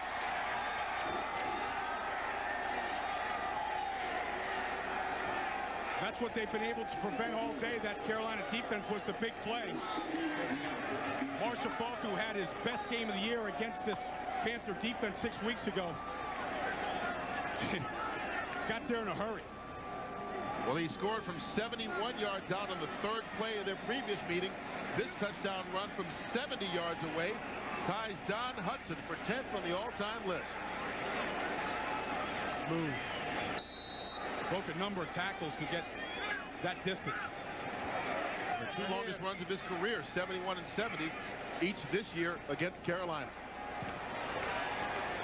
So Jeff Wilkins gets the extra point. This game where Carolina hung in there, suddenly the Rams started to separate. Well, here's Morgan. He's going to be coming running right at him here. He gets picked by James Hodgins. Can't get his hands on him. And then the number of broken tackles.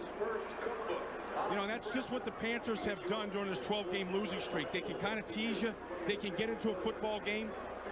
The eyes of the linebacker Morgan here. He reads the play right. He's in position.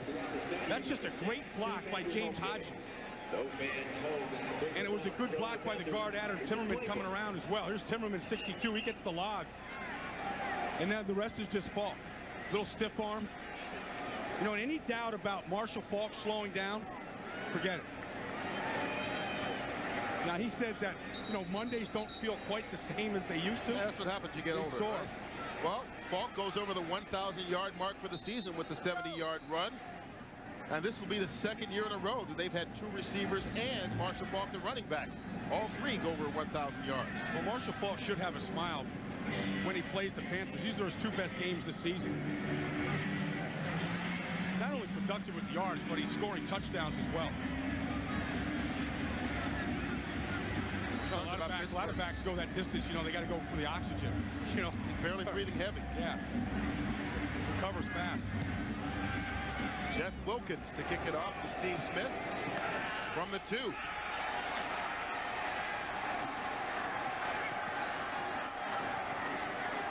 Smith tried to stay in bounds.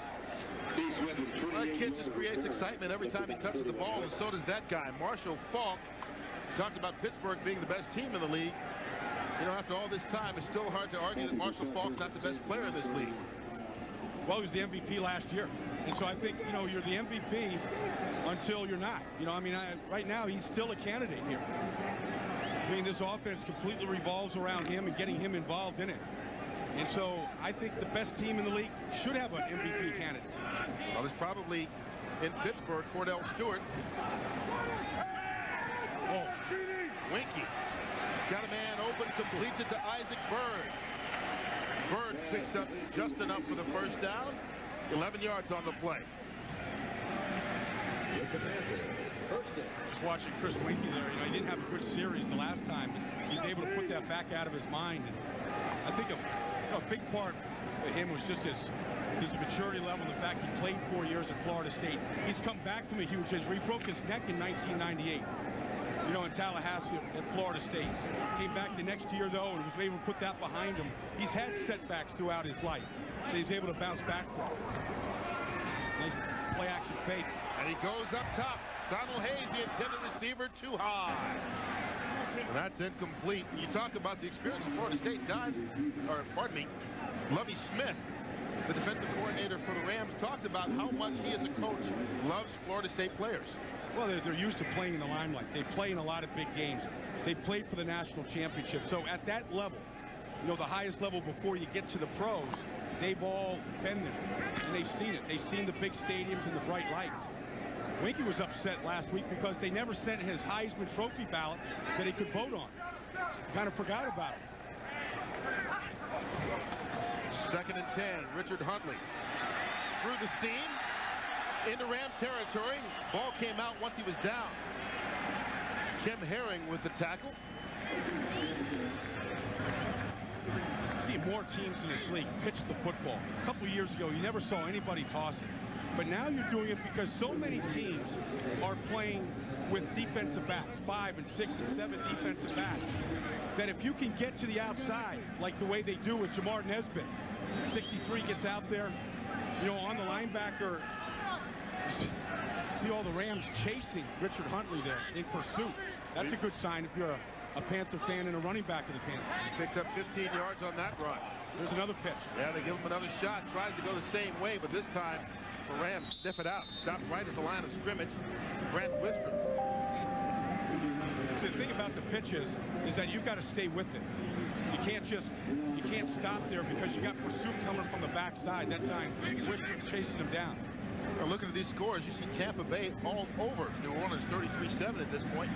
We talked about that being an elimination game. The Giants could be eliminated for all intents and purposes if they lose that game to Seattle today as well.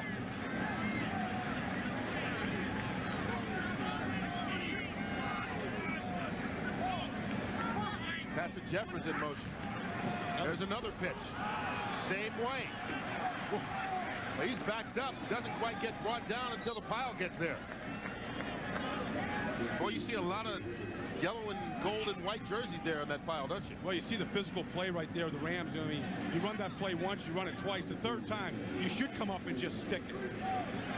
You know, these players are pattern readers. They see that pattern develop and the pitch coming. They know where to get to on football. Now, what they should do is fake the pitch and come off on some sort of a boot action. But it was interesting. Mike Martz telling us that, yeah, we're accused of being a finesse team. He said, look at how many guys were injured in that Monday night game against the Saints. A lot of players not playing today because of the physical play of the Rams. Under pressure, Winky gets rid of it, and Aeneas Williams breaks it up. Boy, that was a nice play on the front and back for that defensive St. Louis. Winky tried to stay in there as long as he could. Let that play develop. He takes a heck of a shot doing it. Aeneas Williams working one-on-one with Isaac Bird. That's just a great play. See, Winky got hit on that ball and it took a little bit off it. Didn't get there as quickly as he wanted it to. Todd Sauerbrunn on the punt to Hakeem. High kick. Hakeem loses the football. That's been the knock on him. It's Carolina's ball. Not only the knock, the reality. Hakeem has trouble holding on to the football, and this fumble ends up in the hands of the Panthers. That's the snapper. Jason Kyle comes up with the football. And I thought if there could be a difference in this game in the Panthers' favor, was going to be the special teams. That's the fourth game in a row now that Hakeem has laid the ball on the ground. And there's a late penalty flag down.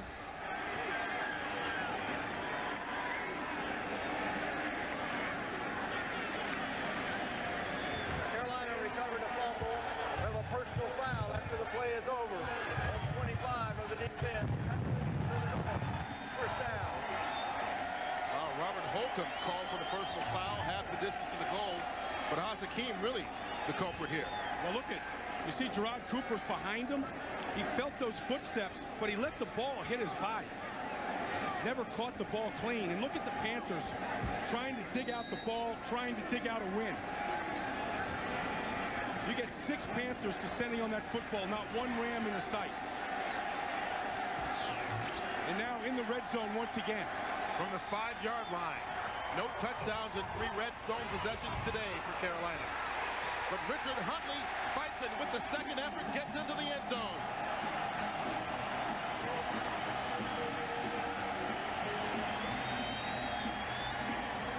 They just need to kick the extra point here, too.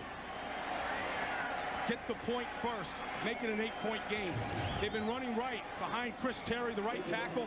Casey Crawford over there. Good pull by Jamar Nesbitt, the left guard. And that's Huntley here, just using that low center gravity of his and bouncing off the defenders. Okay. Casey for the extra point. And Carolina back to within a touchdown and a 2-point conversion. Here at the end of the third quarter, 5 seconds left. It's 31-23. Richard Huntley, look at the difference in his running game today. 67 yards, which ties his Carolina Panther high. This being his first season as a free agent from the Pittsburgh Steelers. Well, I think what's impressive is just the 17 rushing attempts. That means that they've been hanging on to the football, and they have. Well, the Carolina Panthers have been holding on to it, taking advantage of the turnovers. The Rams haven't. They've turned it over 3 times. Carolina has 2 touchdowns and a field goal off. This guy, Trunk Kennedy, isn't the most sure-handed returner either for the Rams. Catches it in the basket. Charges forward. Good field position out to the 39-yard line. That's the final play of the third quarter. Hey, the Rams on top, 31-23. Carolina NASCAR country, Rams have their own speed racer.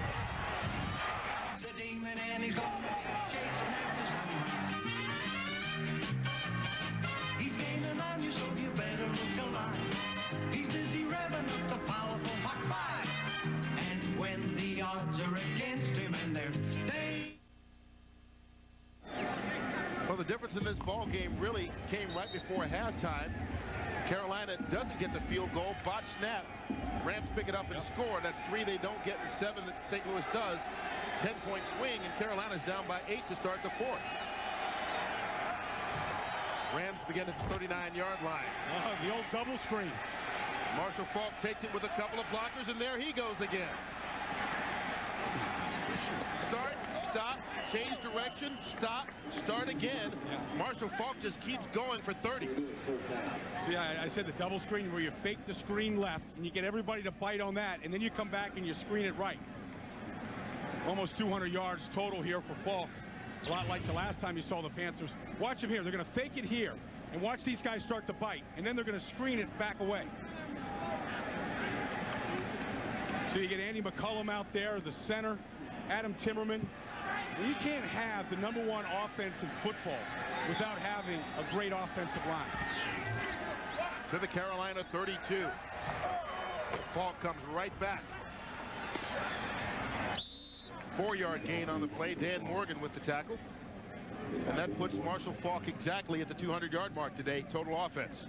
There's Tom Newton. Look at the back of his jersey here. You know, his name is Newton, right? And he's got an umlaut on the back of there. That's German, right? See those two little squares above the U? It changes the name from Newton, like Isaac Newton, okay?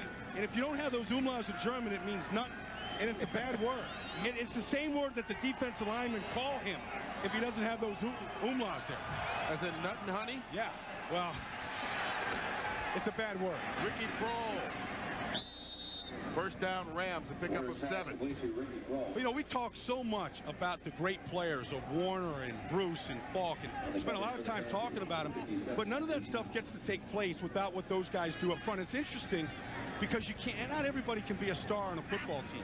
You have to have some guys that are they're just happy, you know, being a part of it and making it all happen. And you look at him, Andy McCullum was a guy that he played in the Arena League. He was a free agent.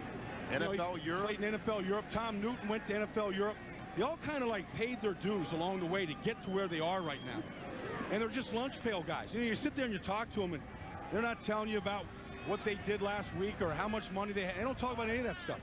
You know, they talk about the fact that, you know, we like to run the football, but we like throwing the ball because it allows us to think, and it's a thinking man's game up front. Rams taking the timeout. 12:47 to play here in regulation. Fox NFL Sunday is brought to you by Energizer. Do you have the bunny inside? By Norelco for an unexpectedly close shave guarantee. Put it to the test. By Lord of the Rings, now playing rated PG-13. And by 989 Sports, only on PlayStation and PlayStation 2. Yeah, during the timeout, take a look at the offensive line. In discussion here amongst each other, talking about techniques and what they saw and what they're going to do and how they're going to handle things. It's a thinking man's game up front.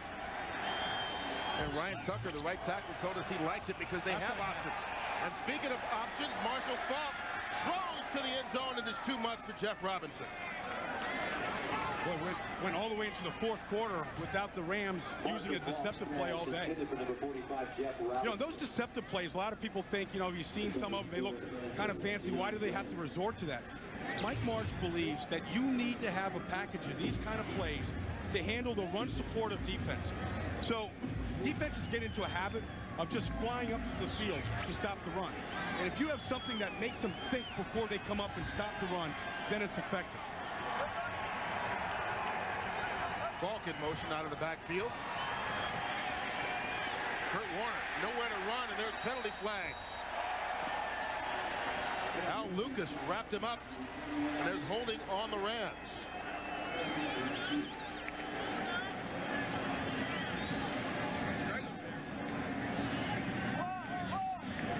But with this Rams offense, do you take it? Holding, 76 offense, penalty is declined, 3rd down. That's what I'm thinking. I mean, you don't want to give them an extra down. You got the sack. Orlando Pace outside, got his hands outside to start with, got his left paw outside of Mike Rucker. And that's what they saw. You can get your hands outside, you have to bring it back inside. He didn't do it that time. Give credit to the coverage that time of the Panthers, forcing Warner to hold on to the football. Al Lucas with a sack that dropped him for a 7-yard loss. It's 3rd and 17. They need the 11-yard line, but they won't get there. Another sack. This time it's Mike Rucker. Well, back-to-back sacks. Not only was that impressive, but it knocked him out of field goal range. And Mike Rucker, who grew up just outside St. Louis in St. Joseph's, Missouri, getting a big sack on the Rams. Well, if you're going to slow down the St. Louis Rams, you have to get to that man. However you do it, whether it's your front four playing beyond their capabilities or blitzing, you've got to pressure Curt Warner to do it. John Baker on for the punt. Get a chance to see Steve Smith again. Just going to let that one roll inside the 10. Will be down right at the 7-yard line. 31 yards on the punt, but they spot it right where they want it, deep in Carolina's territory.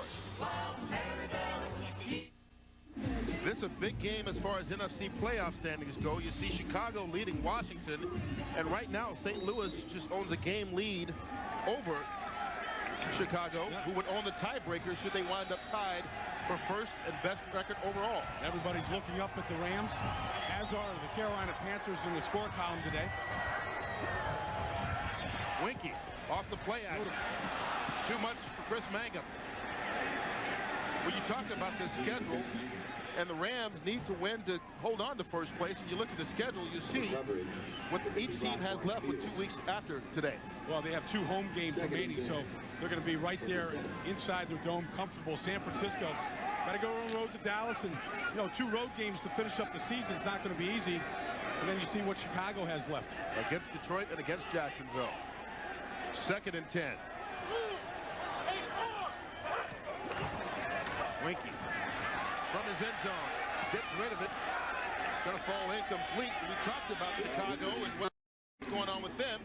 Out to Los Angeles and JB to see what's going on with Curt, because Brian Urlacher has been pressuring Dick Duran to put him on the offense, a fake field goal, and the holder, in this case, Brad Maynard, throws it to Urlacher. You recall in college he played safety, outside linebacker, and a receiver, and a return specialist. Net effect, Chicago's on top by 4 in the 4th. Back to Curt and Brian.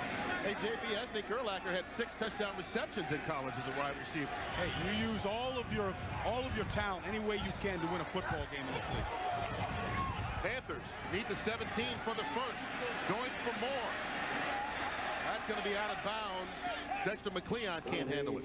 Well, they went after Jeremetrius Butler, who's in there for Aeneas Williams, whose thigh tightened up, who was hurt on Monday night. And so he was in there for him.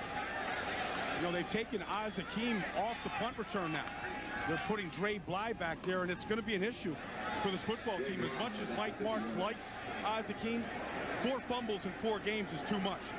4 in 4 games, 8 on the season. Come playoff time, you can't afford to turn the ball over. Well, it was the turnover in last year's playoff game that hurt him at the end of the game against New Orleans. And Dre Bly. Decision. Yeah, ill-advised pickup. But he's making it work to his advantage. Picks up a couple of yards on the return, even though he ran about 50 to pick up 7. Rams take over in Carolina territory at the 44-yard line, leading it 31-23. Oz Hakeem out for that last punt. After 4 straight games with a fumble, that one in his own territory deep. You can understand why. Yeah, he's over there contemplating that too, because it hurts the football team when you do that. Marshall Faulk. Talk about hurting. Jeez. Whatever Marshall wants to do, Marshall does. This time with a pickup of 20. Well, Marshall Faulk is going to hate seeing the Panthers leave his division. He's going to want to move to the south with him. He does. Yeah, watch him here behind the fullback, James Hodgins. Watch him hit this hole now. I mean, there's no hesitation. Right through it. Head is up. But the thing about Marshall Faulk is he knows he can get through the first wave of defenders. No hesitation on his feet. Every move is made at full speed. And then you see the power of him, the ability to put guys on his back and carry. Nearing 220 yards in total offense today. Gets the carry again. Marshall Faulk picks up 12 more. As you see now, you see so many running backs in this league dancing behind the backfield. Right here, I mean, he's so patient, and then when he sees the hole, the ability to burst and to explode. And we're showing these legs here because, you know, that's what gets it done for him. But the ability to stop and start off 2 feet, cut off 1 foot. I mean, just the most complete back in football. I mean, I played with a guy like Tony Dorsett who made great cuts on a dime off 2 feet. Marshall Faulk can do it off of 2 feet, can do it off of 1. Gets the first down at the 12-yard line. Marshall Faulk gets the carry again, spins his way down inside the 5. Marshall Faulk with 8 more yards on the run, and he earns it, boy, doesn't he? Inside, outside, doesn't matter. And, you know, he just keeps getting up and going right back and doing it. And we've seen this from Mike Martz earlier today where he had 6 carries in a row. He'll keep giving it to him now. He's chewing the clock. He's gaining yards. He's one of those coaches that won't get away from what's working. Well, Marshall Faulk, the 2 highest ever games against the Panthers. And this one, he only played in the first half of the first game. This one, he's playing both halves. 188 yards on the ground. Play action. Up top for the tight end, Ernie Conwell with the catch. Touchdown, St. Louis. Marshall Faulk made the key block on the protection, allowing Curt Warner to throw it to Conwell. See, the offensive line, they feel pretty good about that, too, because that was a good drive for the line. Opening up those holes for Faulk. See Marshall Faulk, the cut block, and Ernie Conwell there against Jimmy Hitchcock. Just a great throw by Warner. I mean, Faulk would have liked to get a little bit more, a little bigger piece here. But he got his hands down to Jay Williams, and that was enough. He got the hands down, Warner was able to see. Jeff Wilkins gets the extra point, so the Marshall Faulk drive pretty much takes care of business. He runs it, he blocks for the touchdown reception by Conwell, and the Rams extend the lead to 38-23.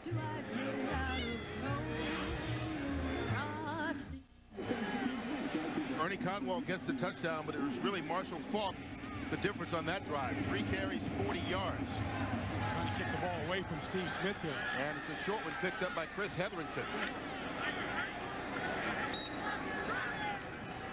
Going back to that drive. You know, Faulk wants to go to television when he's done. He wants to be an analyst. He has a show in St. Louis now. I wonder how he would analyze this draw right here. How he was able to get through the hole.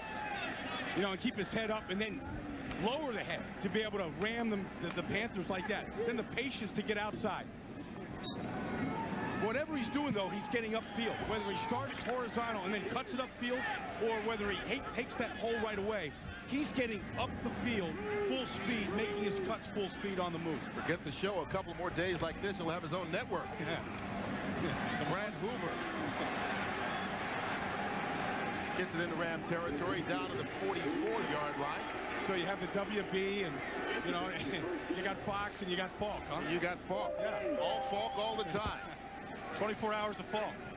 Faulk talk. It's probably been used. Well, at least you didn't pull out the Marshall plan. I was waiting for that. Chalk talk with Marshall Faulk. I got it. There you go. Patrick Jeffers with the completion. Pick up a 5 on the play. Jeffers getting involved in the offense. We talked about only 3 receptions coming into today. Yeah, and the Panthers are going to a hurry-up offense. Winky calling the plays at the line of scrimmage. For a young quarterback, it's good to get into a rhythm in this hurry-up offense. Defense has to get set quickly. Another quick pass. Yeah. It's just a rhythm here. It's a rhythm. You can see Winky looks comfortable doing it. He's calling the plays himself right now. Plays that he likes. Tight end Chris Mangum gets the first down. Down to the 31. And this rhythm does seem to be working to Carolina's favor. There's some movement early this time, though. Ball start, 75, offense, 5 yards, still first down. That's on the left tackle, Koch Ducey. His second penalty of the day, and what has really been a penalty-free game. And it's a good sign, you know, the fact that the Panthers losing 12 games in a row. Normally, you're a heavily penalized team, but they really haven't committed many of those today. I mean, the difference in this game really was the field goal that they had a chance for at the end of the first half. And, you know, it was a bad hold, and St. Louis ended up scoring off. So it backs him up to the 36-yard line. It's a good matchup down here. Patrick Jeffers working on the rookie, Jeremy Butler. And they go right at it. Jeffers with his 5th catch of the day. Going to be close to the first down. Yeah, well, this is it. I mean, Jeffers is a big target at 6'5". Jeremy Butler playing outside technique. It's wide open inside. And it's still open. Winky with a pump fake. Going for Jeffers. Batted in the air. Incomplete. See, I like that. Kind of hand fighting with Jeremy Butler. Yeah, this game is about matchups. And if you've got a mismatch, at least one that you perceive to be one, you got to go to it. Patrick Jeffers still coming back from a horrendous knee surgery. Little double moves. That's where he needs to get a little bit better. Coming out of his breaks, he needs to burst out of that break a little bit more. And he will as that knee gets stronger.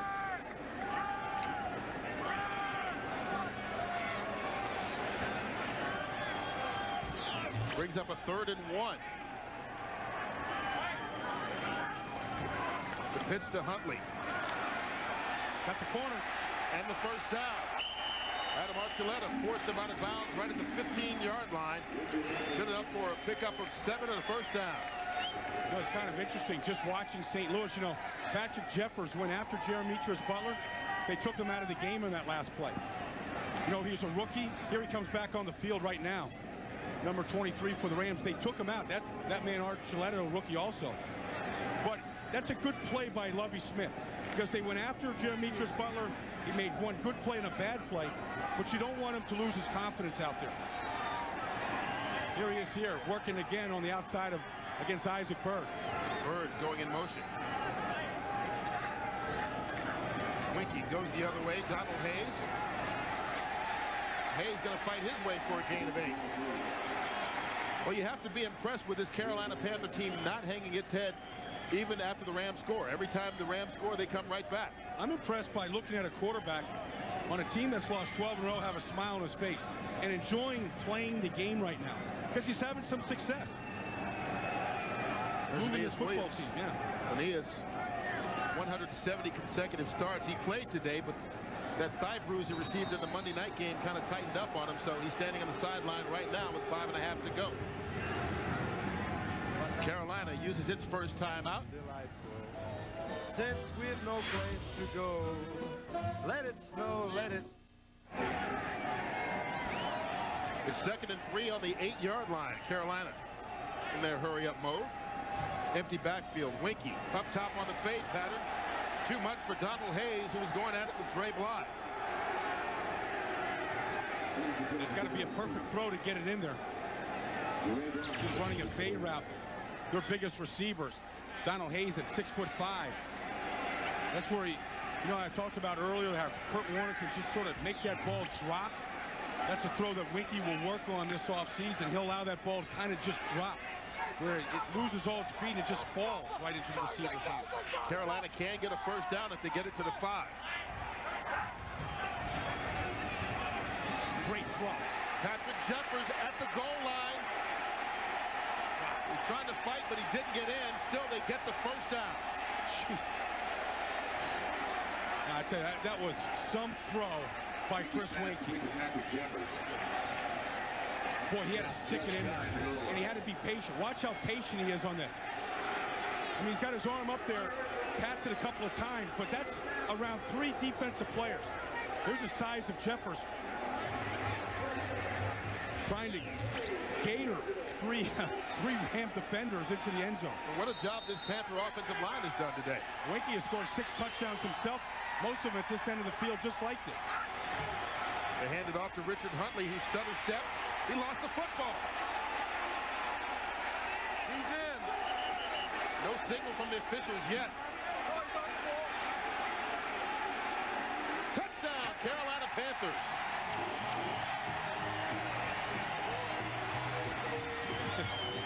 Richard Huntley hobbling. I believe it's going to be ruled a fumble and recovery in the end zone by Casey Crawford. Yeah, that ball's out. Definitely out before he got to the end zone. Looked like London Fletcher knocked it loose, but Casey Crawford, backup tight end, comes up with the football. You see Geno James gets out and pulls. Yes. Yeah, nice. Another botched hole by Todd Sauerbrunn on the extra point, and he locked it up incomplete, but that's 2 today that Sauerbrunn has blown. Well, not only that, but they lost the ability to have this a one-score game. Now it's a 9-point differential. You're going to need 2 scores to win the game. This is, you're watching the Panthers all year, and this is what you see from them. I mean, it's another perfect snap from Jason Kyle. You know, it's amazing, Curt. We were out there in practice on Friday. That's all they do during practice, those guys, is snap, hold, kick. Well, this is the other key play right before the end of the first half. Sauerbrunn just let it go through his hands. The Rams pick it up. Trey Bly, and he eventually laterals it. Dexter McCleon runs it in for the touchdown. And now, as you said, on the extra point that would have kept it a one-score game, Sauerbrunn botches it again. You know, at the end of the year, you know, NFL Films will come out with a blooper reel. You know, most of the teams that are on the blooper reel are bad teams with losing records. I played on a 1-15 team, and you say, how can this stuff keep happening to us? But that's what happens to bad teams. That's why you get to become a bad team. We can't play this way. We want it. Okay? 2 things about bad teams every year, Curt. One is you're going to have just plays like that are just botched, and you're going to have a lot of injuries. And, you know, the Panthers have had both those things happen to them. Well, do you try the onside kick with 5 minutes left to play? Yeah, you got nothing to lose here. Yeah, and all you want in this onside kick is for this ball to bounce and get a big one right here. And while it's in the air on that second bounce, you want to be able to come underneath it. How many players are on the field for Carolina? You got about 20. They need all the help they can get here on this. It helps in the recovery effort, doesn't it? They've got 11 guys, but 9 of them are down at the bottom of the field. This is like the game of like army men, you know, like here's my army over here, and here's our army over here. And we're just gonna like, we'll line up 10 yards apart, and our army men will come hit each other. It's more like that electric football where you just put everybody together, and they bounce around, and whatever happens, happens. Yeah, you stuck that piece of cotton between the legs like that. You know, that's, you know, it's Christmas coming up. That was always a big gift, wasn't it? It always was, but it never worked. That and the slinky. I could never get my slinky to go downstairs like on the commercial.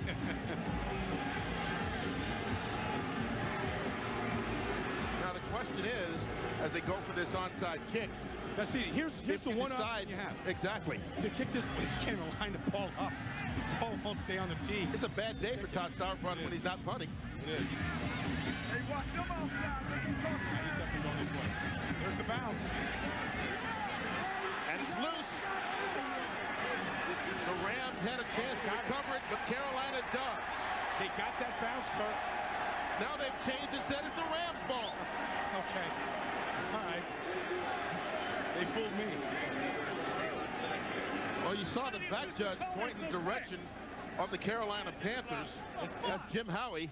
It's the hardest play in football to officiate because of all the Army men in front of each other like this. There's the big bounce. Get about a 10 on that bounce. Trey Bly went up as high as the ball. Like it came off a springboard. I don't know how you officiate any of that stuff in there. I don't know how you know who has the ball. How did Mike March know on the other sideline he's enough to come out screaming that they pointed the wrong direction? Because he's a genius. That's what happens when you're a genius. Yeah. Your eyesight's improved. Well, he's a creative genius. I think Mike March may have had the recovery as far out as he is.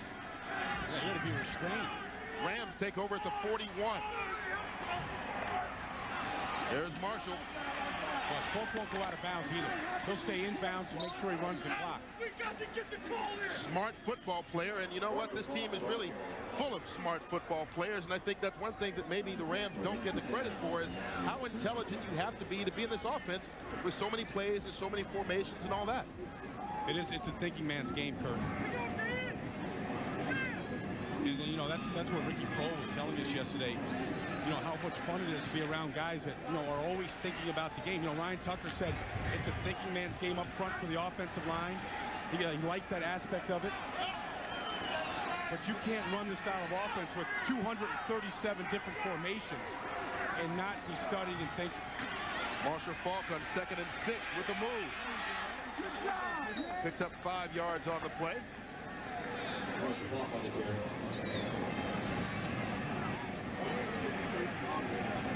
Marshall Faulk is in the neighborhood of getting 200 yards rushing, but he may get it because of Jeff Robinson's fumble recovery on the onside kick. Yeah, you know, Robinson's a former defensive lineman. He was hugging that football.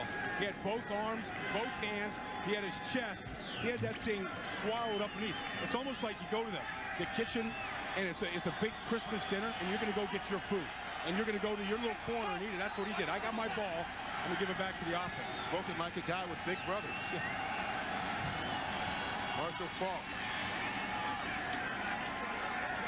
gets enough for the first down. Picked up 3 yards. They needed 2, and Marshall is going to be about 1 yard short of 200 rushing for today. What a day for Faulk, but you know, it starts in the laboratory with Mike Martin. I asked him yesterday if he's been creative anywhere else in his life, because this offense is so creative and it's so much fun to watch and play in. And he said he was an artist. He painted one picture. 1972 in oil. It hangs in his mom's house. Yeah, and you know, tell us what it was, though. Right, it is. It's an offensive formation, is what he painted. That's what it is. He was drawing up 4 and 5 receiver formations back in '72. Yeah, it's hanging in his mom's house. Marshall Faulk going to be bottled up, but he picks up the yard necessary, and Marshall Faulk now with his 3rd career 200 yards rushing game.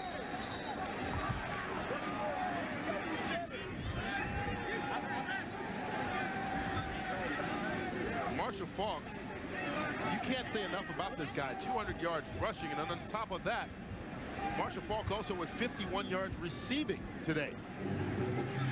Talk all the fantasy football you want. This guy's the best fantasy in the league if he's on your team as an NFL personnel director. Yeah, well, I'm not a fantasy football geek, but you know, the fact is that you want him on your team. He's going to score big for you today. Carolina took the timeout here. Their second. 2:25 left to play. Well, on a day where Curt Warner wasn't really on, you know, a couple of interceptions, and the receivers didn't have big days, Marshall Faulk took it over. And for Isaac Bruce, you know, it's no big deal. They came here to get a job done. They wanted to win this game. Mike Martin said, if we win it 2-0, I don't care. We wanted to win the division. In order to do that, we have to keep winning. Rams don't win many games 2-0. No. Softball league in the springtime. There's Marshall Faulk. Uh-oh. Drop for a loss. It's back to 199. Carolina uses its final timeout. They'll also get one more at the 2-minute warning, of course. And don't forget, tonight on Fox, it's a full night of comedy. You know, it's my favorite day on Fox. Yeah, it is. You got football all day long. And then you got holiday episodes tonight of King of the Hill, followed by The Simpsons. Yeah. What is it? Still the best show on TV after all these years. It is. No question. You critique it every week. I mean, you're taping it right, you know, you're taping it tonight. And then Malcolm in the Middle was a pretty darn good show as well. That 70s show was normally on Tuesday night, moved to Sunday night. And then the new Futurama. Now, do they all have a Christmas theme? Of course. Big day coming up in a couple days. All special holiday episodes. And it all starts at 7, 6 Central, tonight on Fox. I know these things. I was watching Marshall Faulk. He was clapping. You know, they came here. They knew it was going to be a tough game. You know, the Panthers had 2 weeks to prepare, and they lost here last year. Only scored 3 points here last year. And it's a divisional game, and it's the final time that they play the Panthers in this division. It's going to be tough on every level. But Marshall Faulk was the toughest guy on the field here today. Well, that run gets him back over the 200-yard mark. And as you say, the important thing is the Rams with an opportunity to hold on to first place in the NFC and be the team that everyone else has to go through. Now, there's still 2 more weeks, but right now they have a 1-game lead. Well, that, and, you know, they finished the season up undefeated on the road. We're at the 2-minute warning. Rams on top of the Panthers, 38-29 here in Carolina.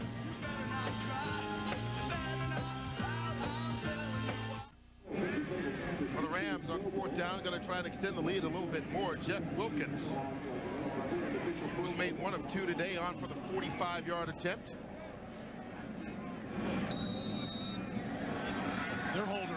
receiver, Ricky Kroll. Panthers all trouble all day long with Todd Sauerbrunn as their holder. Clean. Wilkins gets it up, but he misses it. That's 2 today he's missed from 45 yards away.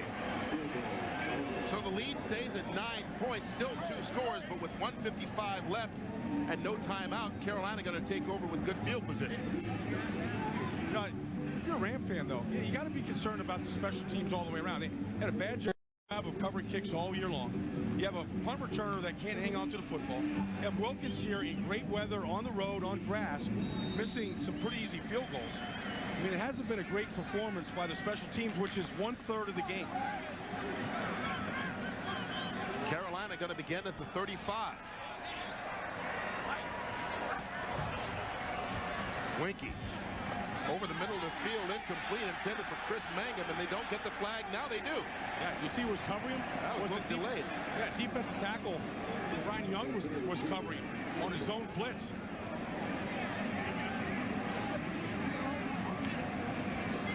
Pass interference, 66 defense, automatic first down. Punch Brian Young, the second-year defensive tackle, come back into coverage here. He doesn't work a lot on his drops during practice. Because it's not pretty. No. If he does, he needs more. That's how a defensive tackle should cover, by tackling somebody. 10 yards on the penalty. Brad Hoover out of the backfield. Escapes the tackle, but can't get out of bounds. However, he does get 11 and another first down. Keep in mind, Carolina with no timeouts left.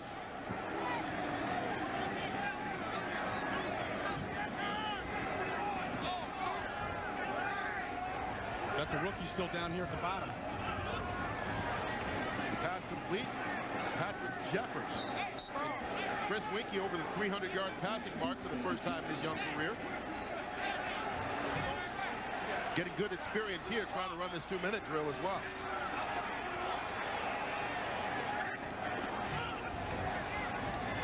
Kind of double clutch and got it off. Casey Crawford looking to fight in Crawford. Well, the fans a little bit upset that they're throwing the ball in the middle of the field and not getting out of bounds to stop the clock, I do believe, but they get the first down. Well, they're positioning themselves to get closer to the end zone to take a shot. That was just thrown out in the flat. And that's why he's been getting rid of the ball so quickly, because the pressure's been coming. So he's just taking what the defense gives him. And the next throw is going to be his 50th today. I said, I'm not concerned about Winky's stats this year. He's shown me enough in his rookie year that he's going to be a good player for the future here. And you can build around him. And there was a ton of a backlash here in Carolina when they got rid of Steve Berline. Turned out to be a good move. Steve had an operation this year, hasn't played at all. In an injured reserve up in Denver. I think the move that was bad, though, was they didn't keep any veteran quarterbacks with him to start the season. Somebody to kind of show the kid the way. He gets rid of this. Incomplete, and they're probably lucky Brad Hoover didn't get it. But it shows you, he's a hard guy to bring down with the football because he is big and he's strong. Today's game being produced by Pete Macheska, directed by Michael Frank. The associate director is Barry Landis. Broadcast associate is Wayne Wilson. Technical producer Dan Rattante. The studio produced by Scott Ackerson and directed by Bob Levy. The associate director was Jennifer Love. Senior producer of Fox Sports is Bill Brown, and the executive producers, Ed Gordon and David Hill. And we certainly want to wish everyone a happy holiday from all of us here at Fox Sports. Merry Christmas to you, Curt. Same to you, Happy brother. New Year. Chris Winky to Donald Hayes, and it's picked off in the end zone. Jeremetrius Butler with the first interception of his career, the rookie out of Kansas State. That was a good effort. Good effort, good attempt here. Donald Hayes, a much bigger player. Look at the concentration of Butler. Never took his eyes off the ball. Even with Hayes almost, Hayes just can't allow him to catch that football. That's the coaching point on that one. Grabbing him around the waist, his hands aren't there.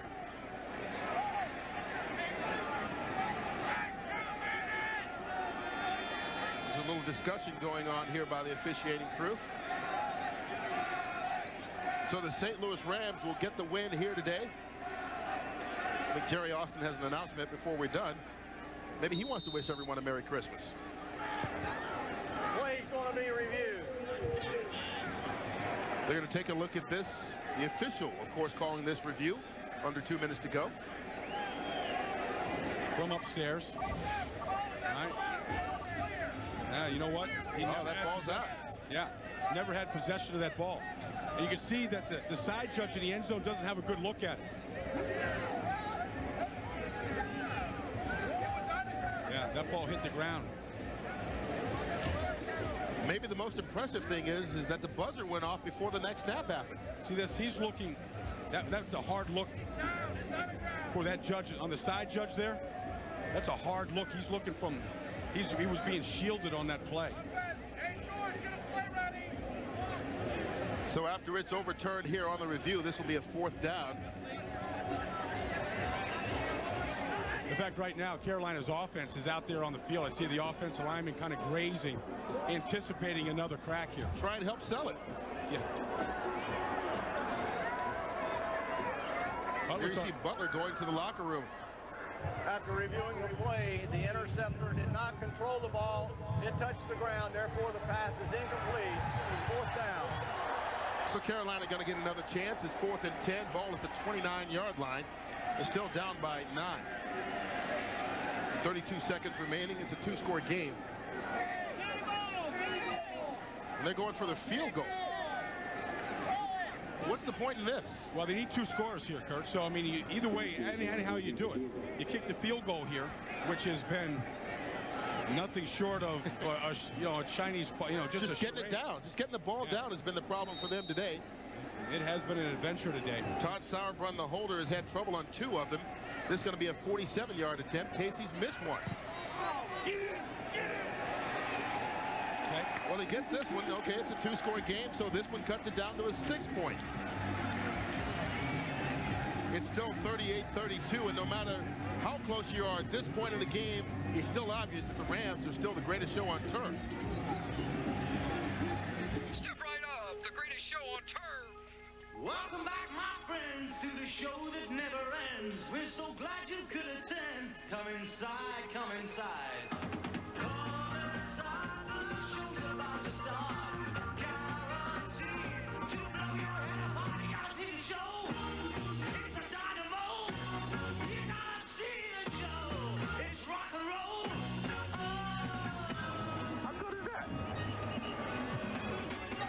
How good is Marshall Faulk today? 202 yards rushing, another 51 receiving. Even at my math, I can do that. 253 yards total for Faulk. Yeah, he's been awesome today, but Chris Winkie said, we got a chance to shock the world. And here they are down 1 score, 27 seconds to go, and a chance to shock the world. They need is that bounce again from Sauerbrunn. Well, he gets it again, but this time Trey Bly holds on to it, and the Rams recover, and that's going to be it. And once again, the Carolina Panthers played just well enough not to win. Right. You go back to that play right at the end of the first half, and that's probably the difference because it put them in a hole, and they kept trying to catch up. They get close, but couldn't get over the hump.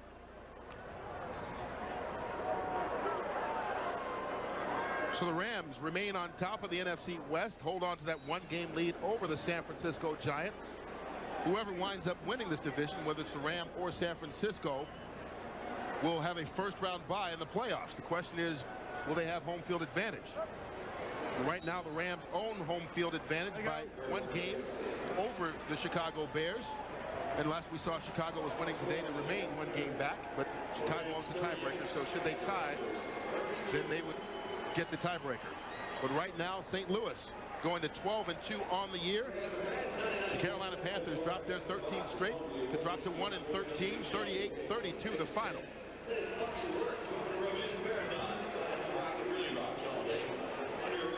Curt Menefee for Brian Baldinger saying so long from Charlotte.